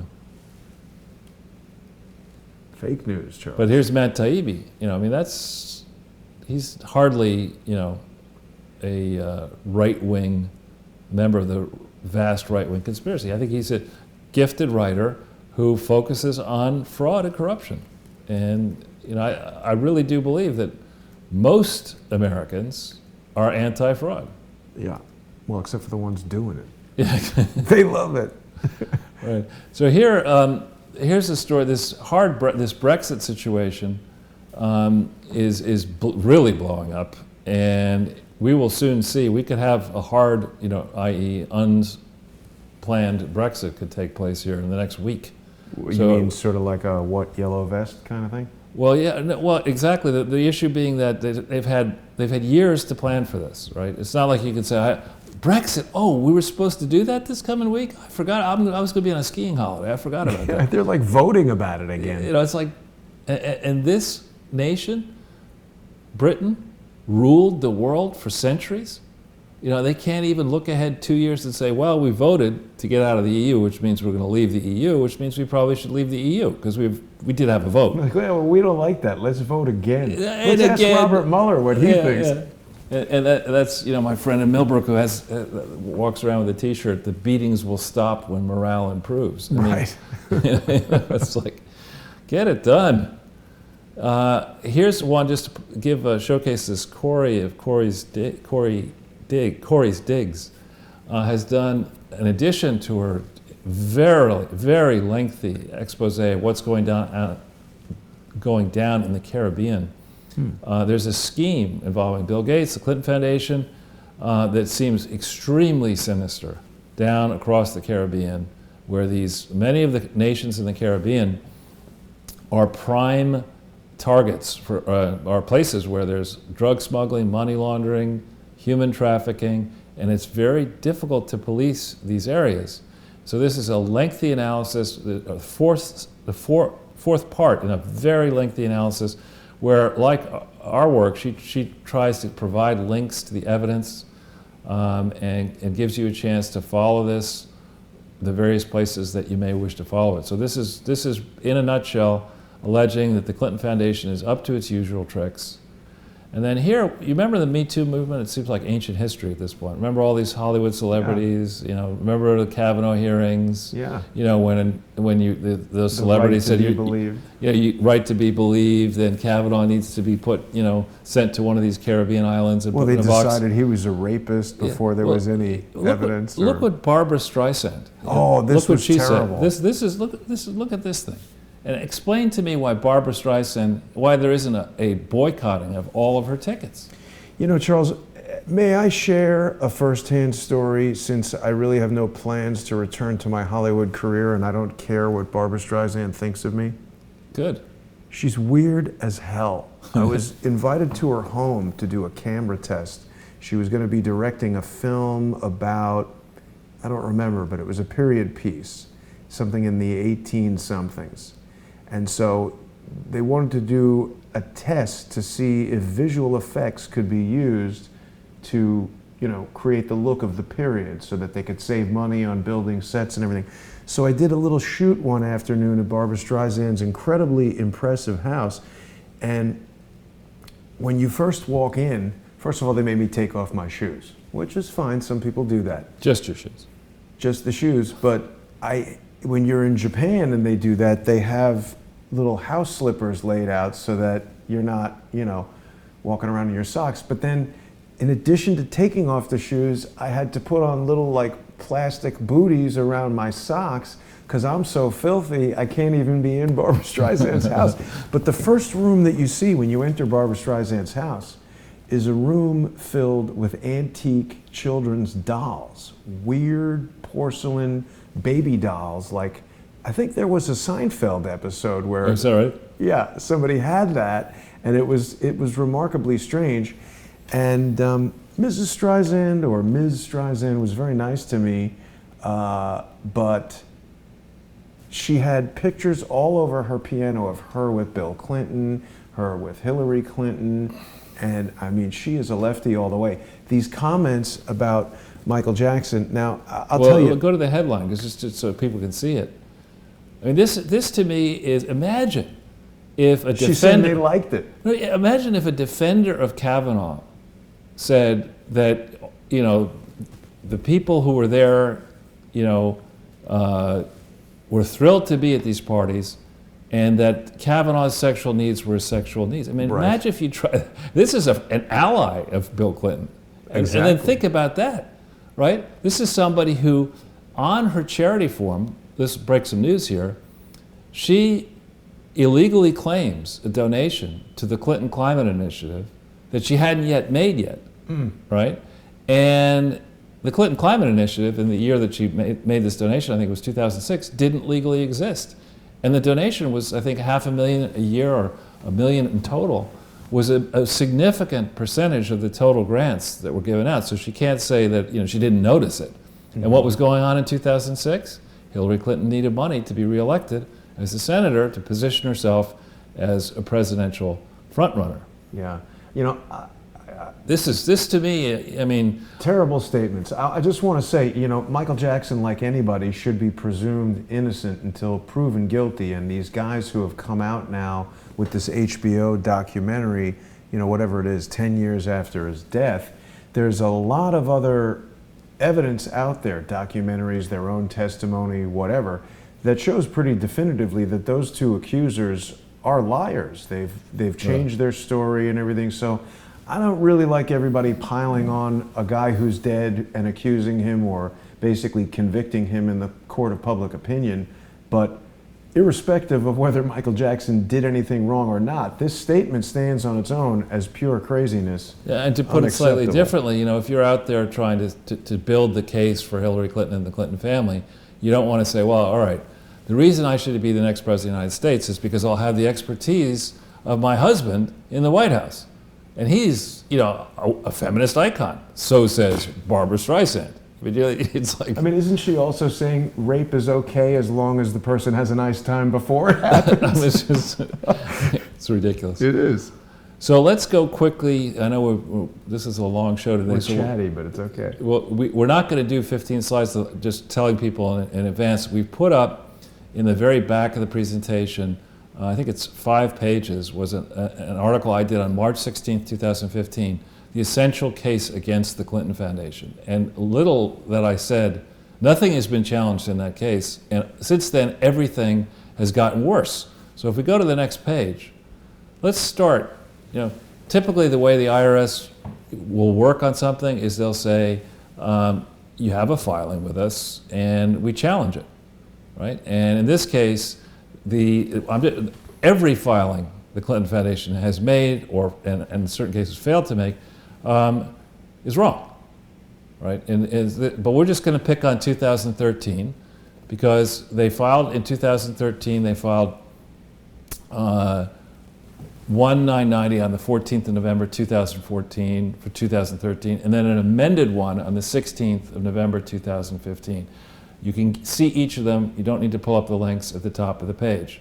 And you'll see that the revenues changed slightly, but they claimed they had no payments to affiliates. In other words, the Clinton Foundation didn't leak money out of the system to anything that it was sort of partially connected to. Nah, they didn't do that. That's what they said, right? In the important numerical portion. They had program expenses, that is, expenses that were authorized by their articles of incorporation, the controlling document. The programs that this thing was supposed to lawfully do, they say they spent $68 million on it in 2013. But I guess they forgot to remember that they finished the Clinton Foundation complex by 2015 and opened it to the public on November 18th, 2004. They forgot to remember. They forgot to remember that. So how could you spend CRS. $68 million on something outside of Little Rock that was finished in 2004-5 timeframe? How do you go through the drill and say, yeah, that's a program expense. That's a valid program. It's not in our articles of incorporation. It's something we can do, but we'll just call it a program expense because nobody's going to check. And the other expenses were only $16 million, right? So I've said before, and I'm not going to get deeply into accounting, that you have a statement of your annual income and expenses, and that will show you the difference between what you took in your revenues and your expenses. In this case, it was an increase in your net assets. In your statement of activities, it showed $64 million in the first time they did it, and then $63.2 the second time they did it. The problem is that in each case, the balance sheet, Jason, when you have, you go through your balance sheet and you say, my apartment was worth so much at the end of 2012, and it's worth so much at the end of 2013, and this change and that change. The exercise of figuring out your change in net assets needs to come to the same result, when you do your statement of activities work and your statement of financial position. These are the discrepancies that are reported in their own filing. They have $500,000 more generated in their statement of activities than in the changes in their statement of position, and in the other time they redo the same year, it's $551,000 less. There should be no difference, right? The correct number in the discrepancy line is zero. Yeah. And that, the first time I think the firm that did the first one is the idiotic firm BKD, but the second time they didn't redo an audit, right? They didn't go back and check it. Yet these are serious changes here. The date of this supposed audit the first time, it was Price Waterhouse. Sorry to you, BKD. I whooped up on you too harshly. All right, well, Price Waterhouse's first audit was supposedly done December 16th, 2014. The final filing deadline in New York State for an audit was that year, 15 November 2014. You can't submit an audit after the final filing deadline. And when you do submit an audit, it should be best practice. It should be current through. You should have considered all subsequent events. What does that mean? This is a report on 2013 submitted in 2014. You can't possibly know what you really produced in finance on December 31st, 2013 for the whole year 2013, because you got bills and other things that come in, don't reach you until, So fair enough. You look at all that, and when you produce your audit, you should examine all subsequent events through the issuance date of the audit. That was the 16th of December 2014. Instead, they say, no, we're only going to do it through December 5th. And that's extremely material, because in this time frame, I suspect Eric Braverman was saying, I don't like this. This is the first audit. I don't like what I see here. I'm not signing off on this. And there was a tussle. I think when the FBI actually does their work, they're going to find out by sitting down with Braverman and maybe offering him immunity, they're going to find out what was really going on here. And this reeks, the mistakes, the problems with the date. And then here's the biggest thing. We know, excluding speeches, right? We know, because the Clintons' tax returns we've shown them before, are publicly available. We know that the Clinton family, at minimum, earned $5.65 million in 2013 from Laureate and from GEMS Education, which are two joint venture partners or related parties. And those payments absolutely had to be disclosed in multiple states and on the IRS forms, and should have been disclosed in the audit, and they still have not been disclosed. And that excludes the question of how much money was sent to the Clintons for speeches in 2013. Remember, Hillary had left, and Bill, of course, had left, by any donor to the Clinton Foundation. So if you have GE paying for a speech, or you have Goldman Sachs paying for a speech to either Clinton, that's a related party matter that should have been on the tax return, should have been in the audit, should have been in the state filings, and wasn't. Okay? Well, Charles, this is the image that we can use when we want to discuss Price Waterhouse Coopers. Oh, yeah. Whoops. I forgot to do the audit properly. So they also did not disclose the fact, we're going to get into this in a second, that the Clinton family illegally usurped control over the Clinton Foundation on November 2nd, 2013. This submission, I'm not a lawyer, but I checked the rules and regulations, is certainly not compliant with New York law, which is very important for a reason we're going to show you in a second. And New York law certainly applies to this Clinton Foundation. The Clintons are New York State residents. The offices are multiple declared and undeclared offices in New York, multiple employees in New York, multiple incorrect filings in New York. I would argue this entire thing is controlled from New York, even though they say it's controlled from Arkansas. So let's go to the next page. Let's just focusing on 2013. This is the beginning language here. What I did is I took the petition that was filed on the June 14th, 2018 against the Trump Foundation, and where it said Trump Foundation, I defined this Clinton entity as the Clinton Enrichment Network. It's not a charity. I call it a charity network in the past. It's an enrichment network.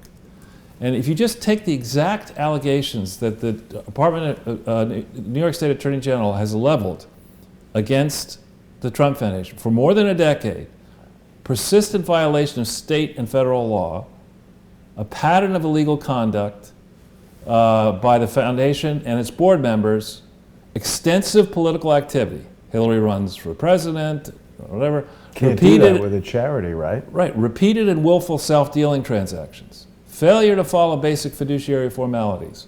And on and on and on. It's exactly what the Clinton Enrichment Network has done for a longer period of time involving billions of dollars, not 20 million or whatever the number is for the Trump. The Trump thing rises to the level where by June 14th, 2018, New York State says, not because it's going to influence the midterm elections, not because of that at all. We're going to hang this thing out there, you know, and then we'll have the New York Times whip it into a frenzy, and New York papers whip it into a frenzy, not to influence the election at all.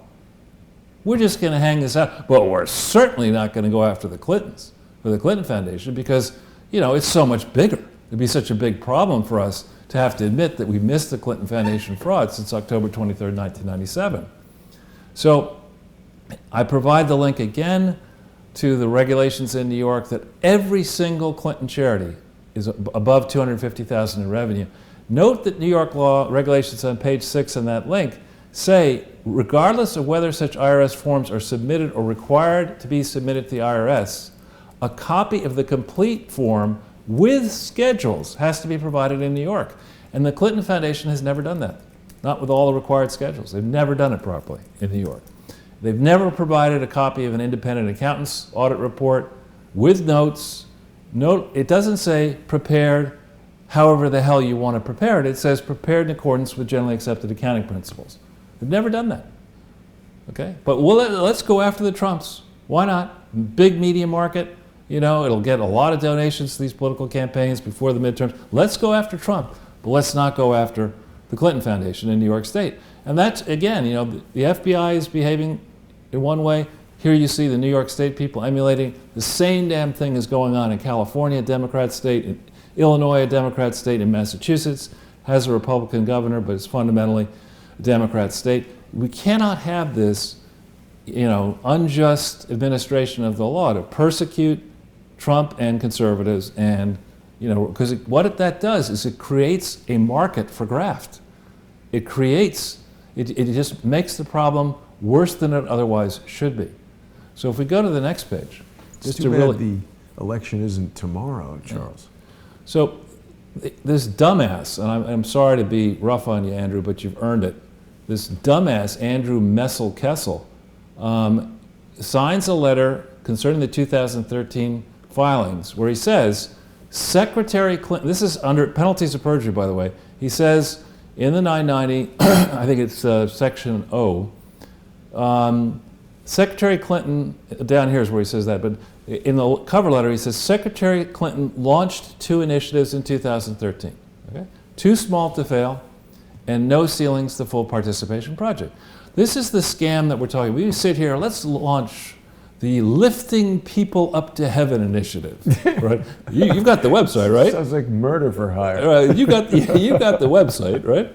And we'll get some lawyer to draft something, yeah. But immediately let's set up an account for this charity. And because we're celebrities, you know, the Lift People Up to Heaven initiative suddenly gets untold torrents of money going towards bank accounts, and you just scoop the money out and pay for your mistresses and pay for your travel and pay for your whatever, and don't report it as coming into the charity. There's no control, nothing. So this says, Kessel's letter says, Secretary Clinton herself launched these 2 initiatives in 2013. So the question is, did they tell the IRS that they'd done anything in 2013?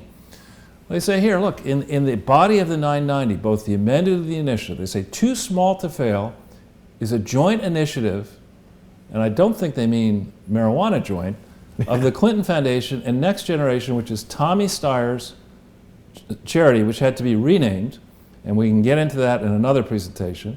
I don't think there was any legal paperwork done to show that there actually was a joint initiative. They say it was launched in 2013 to help parents, and notice this, to help businesses. Charities don't help businesses. That's not a charitable thing. If you are promoting a business interest via charity, that could very well be, especially if it's outside your authorized area, could very well gut your charity's tax status. You know, you don't set up a charity to help a business. Businesses help themselves, right? And this one says they're doing both, but they're trying to help children ages 0 to 5. To put a harsh tone on it, the same party that recently said it's okay to help a child age 0 by killing it after it's born, wants to set up a charity to Do help we want children. that help? Do we exactly? Thanks, but no thanks. Yeah, I don't think so. And I think in my own case, I was talking. We won't say to who. I was talking about my own experience with my wonderful 2 children who are now grown, remembering their early days. And in the very early days, children react, and they may learn in the womb, and they may be soaking things up, and not be hesitant to tell you what they've learned because they're just trying to figure out what the hell's going on. But I don't know of a lot of successful learning that would happen before 6 months, and I don't see any aspect of the Clinton Foundation legal paperwork that says there's any part of this Clinton Foundation authorized to help children age 0 to 5 do anything. Supposed to operate something in Little Rock. Yeah, I don't think I want help from them. Charles, I think I figured out why Hillary failed to crack the glass ceiling. There is no ceiling. Yeah, right. Yeah. So anyway, it talks about all the stuff that they did in 2013, and then they say this no ceilings thing. This is again led by Secretary Clinton and Chelsea at the Clinton Foundation, and we're going to get to this in a second, whether there's anything called the Clinton Foundation, to bring partner organizations together to share progress that women and girls have made in the 20 years since the 1995, it doesn't say, conference in Beijing. How is that charitable? Bringing people together to do that, this is just bullshit. This is not a charitable thing. You can have a coffee clutch. You can have a meeting down in South Carolina, as the Renaissance Project is. We've told people before, that is not a charity. Getting people together to talk at some gab fest about what you might have done, that's just. What if it's $10,000 a plate for dinner? It's got to go to an actual. Right. So we could spend from now until November 15th, 2019. Until Devin Nunes' cow comes home. Right. Talking about all the substantive mistakes in these 2 filings beyond this. But these certainly seem to suggest, Jason, that these initiatives, according to the Clintons, in their filings to the IRS, were created in 2013. Let's check that, shall we? Yes. Let's go to the next page. Okay. Remember the convention that anything's, I'm a reddist, anything that is red is bad, anything that is blue. Pretty red, Charles. It's pretty damn red here. All right, so the first thing that happened, some of this information is not at the Clinton Foundation website. All the Arkansas references can be gotten by any of you going to the Secretary of State in Arkansas and asking for the filings in Arkansas. You'll get them. Cost you a small amount of money. And the merger of the Clinton Global Initiative, this fake charity that was not authorized properly, but nonetheless went across the line when Lois Lerner was head of the tax-exempt department of the IRS, this merger of something that was illegally organized, illegally operated, that is not a charity, into the parent.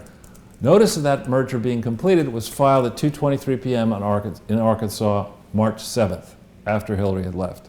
That act alone, I would argue, guts this thing. The Clinton Foundation was not authorized to control the Clinton Global Initiative, on and on, all sorts of problems. But the basic status of the Clinton Foundation is called into question then. Then they changed the name and address illegally, not filling the forms out properly. Sorry, Charles. Why is 2:23 p.m. relevant? That's just the time it was filed in Arkansas. I'm just telling you. If you're trying to figure out how many ways Hillary Clinton screwed up as in her role running, the too small to fail and no ceilings in the Clinton Foundation or whatever, it's just, here's an event, a marker. You can say, what was she doing before 2:23 p.m. on March 7th? What did she do after? I'm surprised she didn't wait until 3:22. It was 8:23. Anyway, so they then filed on the 20th of April an illegal change of name and address form from William J. Clinton Foundation to this new Bill Hillary Clinton thing at 10 o'clock. By the 29th of May, they set up this domain name, and I would argue probably started using it for fundraising, called www.toosmall.org. And you can confirm that yourself. We're not going to do it now because we're short on time, but there's the link to the Who Is section. Then on the 28th of June 2013, a false audit is issued by this firm in Massachusetts to the Clinton Health Access Initiative, only changing the way in which they had accounted for these gigantic flows from Unitaid into CHI for the period 2010 and 2011 and 2012. They only changed, they didn't change the treatment for those historical years, but for the year 2012, they changed the treatment of the biggest contributions to this CHI were from Unitaid. They switched treatment, but they didn't retroactively make all the changes they should have made all the way back to 2006. So that's the biggest piece of the Clinton Foundation error. They get that wrong. Then I only noticed this yesterday morning.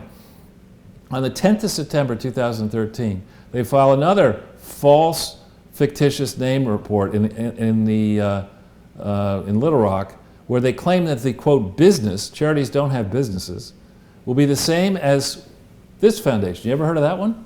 The Bill, Hillary, and Chelsea Foundation. There's no Clinton in it. But that's why you have the SIC. Right. They said the business could be absolutely the same. If they spelled Chelsea wrong, that would be even better. Right. It's going to do the same stuff as this Bill, Hillary, and Chelsea Foundation. There's no such thing. Okay. On the 2nd of November, here they hid this. They changed the bylaws aggressively, usurping control theory, creating Class A and Class B trustees, of which the Clinton family controlled the Class A. Class A controls the charity at every board meeting and independent of every board meeting, not subject to review by any director. This move alone guts the charity. So okay? Then they wait. Remember, they set up no ceilings in 2013, but they wait to set up the domain name till 2014. And then this filing for 2012 is sent to New York on February 4th, 2014, way past the deadline. So they're in violation on that. This is on CHI. Then they do this false fictitious name change. Now, understand what a fictitious name is. When a charity wants to go into a new activity, you don't just create a fictitious name. If it's different than your authorized activity, you have to talk to the IRS and say, hey, I was supposed to be a charity in Little Rock with this presidential archive and record center and research center, and I've decided I'm going to help children aged 0 to 5 in Too Small to Fail. And that's very different than what I was approved for. Will you please approve this change? They didn't bother to do that. They just said, well, we're already doing this. We set up the domain name. Barack's got to get re-elected. I'm going to be the next president of the United States. We need this ruse to go to the rich people and say, you could put it, instead of giving us political contributions, you can cut a check to Too Small to Fail. And, then you don't have to give us $5 million for the campaign. Just give it to the charity and you get a tax deduction, right? So they've been out there aggressively fundraising. They file this fictitious name thing, which is a patch. It's a crazy approach, but they do it time over again and again and again. On the same day, they do this for this No Ceilings, the Full Participation Project, which again talks about programs to help business and help women and girls in business and in economic development programs. I mean, this has nothing to do with charity. This No Ceilings, the Full Participation Project. Okay, who was the big backer of that in 2015? Bill and Melinda Gates Foundation. Okay, this thing that is certainly not a charity, in addition to the Clinton Health Access thing. So these problems that I highlight here, if we just hit this thing for a second, Jason. I had showcased some of these concerns or issues or giving right in this blog post that came out, I think, in April of 2015. Okay, and there's a lot of information here for people who are new to this. You can go back and you see I've been pounding the table on this thing for 4 years. Nobody at the Clinton Foundation has refuted any of this. Okay, the FBI has been very busy looking and not finding Russian collusion. Looking and maybe not finding obstruction of justice. Texting each other and having sex. Canceling the investigations in the Clinton Foundation, circumscribing them. Very busy. Maybe it's time now that Lindsey Graham's the new head of the Judiciary Committee in the Senate. Maybe it's time that we see this Mueller work product. Let's go back over this. Why? Not out of spitefulness or vindictiveness, because we have $1 trillion annual deficit. We have $22 trillion in federal debt. We need to pay down the debt. We need to rein in these rogue charities, especially the ones operated by celebrities and former presidents, and we need to make an example of these people and send them gigantic tax bills, shut them down where needed, get control of the real presidential record so scholars can actually study the truth and make sense of what happened since about 1989. But this thing is, in hindsight, I look at it and I say, I was basically right 4 years ago. Yeah. And Drew Kirk is reminding us that Bill Clinton loves to help young girls. So if we go back into the slides,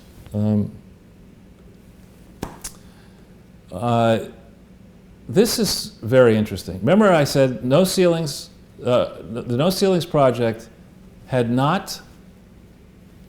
have a domain name, didn't have a fictitious name, but nonetheless, this is a press release. Notice it's from the Clinton Foundation, dated December 13th in New York. Remember this issue? The New York State Attorney General might consider investigating the Clinton Foundation. Here they're saying that this WIS Foundation, whatever it is, and we'll get to that in a second, made a commitment. So to make a commitment of $5 million from its chairman to this project, that means a solicitation likely took place. And this press release is announced from New York, so probably may have touched New York, okay? This No Ceilings to Full Participation product, led by Hillary Rodham Clinton at the Clinton Foundation, no such proof of that, didn't exist, hadn't even changed the fictitious name, hadn't changed the Articles of Incorporation, but yet this guy decides he's going to put $5 million, a commitment of $5 million. Now, why would Hans-Georg Weiss part with $5 million? Well, we're going to see. It's interesting. You should ask that question, Jason. Let's look at the next page. Okay. On the 10th of July, they opened the investigation into Hillary Clinton for mishandling. On the 29th of July, this excellent guy who's now backed away from the Daily Caller because he's focusing on anti-Semitism. He's a great guy, Richard Pollack. Look at the title of this story. On the 29th of July, 2015, Clinton Foundation donor threatens abused former lover with jail. And DCNF, that's Daily Caller News Foundation, with litigation. You want to ask me who that person is? Abused former lover. Is it John Podesta or It's James Alefantis or David Hans-Georg Weiss is the one who's threatening. Then he wants his $1.5 million back in a sex abuse case.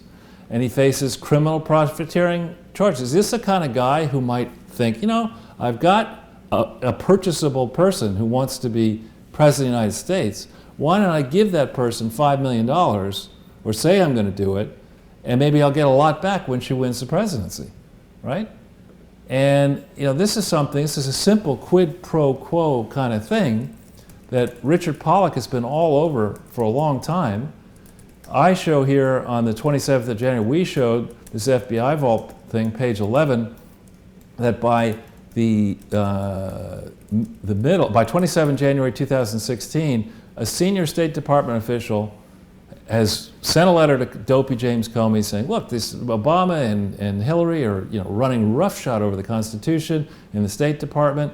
And I have evidence of mishandling and evidence of corruption. Ooh, we hate evidence. Go away. Yeah, go away. I got a book to write here. So what's your address? We'll have someone over there to kill you immediately. Exactly. I wrote about this, John Giacalone. This happens. Comey stiff arms him. The guy leading the Clinton Foundation investigation suddenly leaves. And here this is this same Hans-Georg, who's Swiss. Richard Pollack writes a story saying that he gave donations to numerous campaigns and, most importantly, employed John Podesta. Then Mark Tapscott has this great piece about how Clinton aides are questioning the State Department IG, who's finding evidence of all this corruption.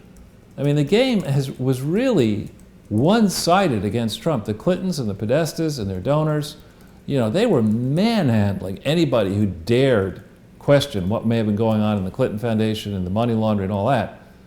And then this story in mid-June 2016, Hans Weiss is deliriously happy he escaped an indictment. I mean, they're talking about smoke. There's not smoke here. There's not a fire here. This is a good old-fashioned Western wildfire. This guy is a Swiss guy who has a big property, I think, in rural Wyoming. And when you go into his history, the allegations against how his company made money, multiple people are in jail. He escaped jail. multiple of his colleagues were in jail, multiple penalties were assessed against his businesses. That's not the kind of guy I'd take money from in a charity. And so this is just... Would you hire him to be your lawyer against a cow? Exactly. Because it seems like that doesn't seem to bother some people. So just for ease, I know some people, we all have time constraints. What I did here, there's no point in going through page by page here, Jason. This is an actual just lifting of the article one article that I authored on March 16th, 2015, different from the one that called for the IRS to audit. This laid out what Hillary Clinton, that the Clinton Foundation was a shambles, even though Hillary Clinton was actively involved as a trustee at the time. And it gives you a lot of information to consider. You don't have to hit the link to read this. It's all laid out for you. But the key questions, it's a Watergate question. What did Hillary know about this Clinton Foundation fraud, and when did she know about it? Right? And if she couldn't run a charitable organization, she's never going to be president of the United States, which is something I say March 16th, 2015. Wasn't it funny how the fake news tried to run that line to intimidate President Trump? And it's so satisfying when jackasses get their comeuppance. Comeuppances, yeah. Comeuppances, yeah. Yeah, and so just to close here, if you remember the history, what happened was that when there was the brouhaha about all of her email being sent while she was Secretary of State on private servers using private devices, there was a call to explain. So she appeared at a press conference at the UN.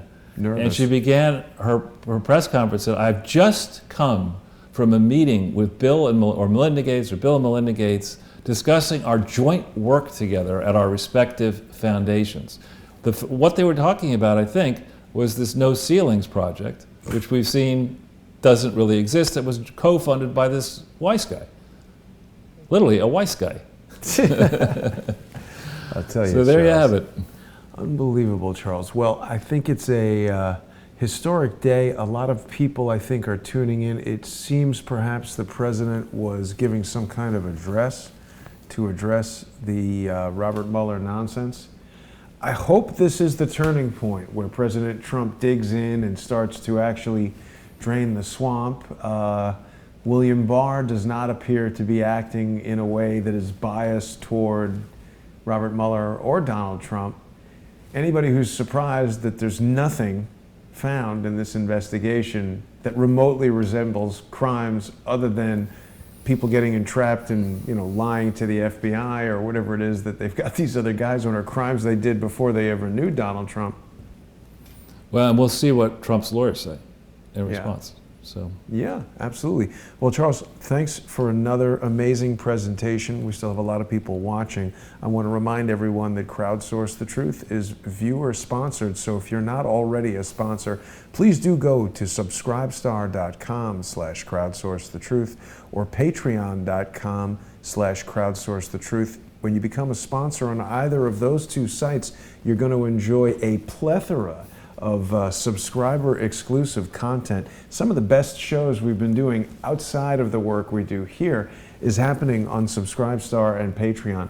Lots of great work with Ole Damagard, Cody Snodgrass, looking at the video from the New Zealand shooting and evaluating some of the anomalies in that video. It seems to be a piece of false evidence. It's strange to me, Charles, how people jump to the conclusion that people weren't killed because we're looking at a piece of video evidence that has elements that seem to prove that it is false evidence. You cannot jump to that conclusion. We're only evaluating that piece of evidence. I do believe many people were shot, but that is not a video of the actual event. So people can dig into that on Patreon and Subscribestar. And I urge people not to jump to conclusions, because it does enable fakers and liars to present a piece of evidence, as we've seen some people do, lying about communications with the Saudi Arabian embassy, claiming to have news articles to back up those lies, never presenting them. It's amazing how one piece of evidence will cause people to draw a conclusion that's not the case. But that's information that our generous Patreon sponsors can watch. We'll see you on Wednesday. Hopefully, Charles, there'll be some more information about this ridiculous Mueller investigation. Perhaps now they'll investigate Robert Mueller for obstructing the presidency. Is that a crime? I don't know, but we got to go back. We got to get the He swamp. obstructed justice in stopping the investigation into 9/11. We'll have to see what this lawyers committee for 9/11 Truth comes up with in their lawsuit against the FBI. This is a very significant milestone in the history of the 9/11 non-investigation. So we'll see where that goes. Thanks everybody for watching. We'll see you tomorrow.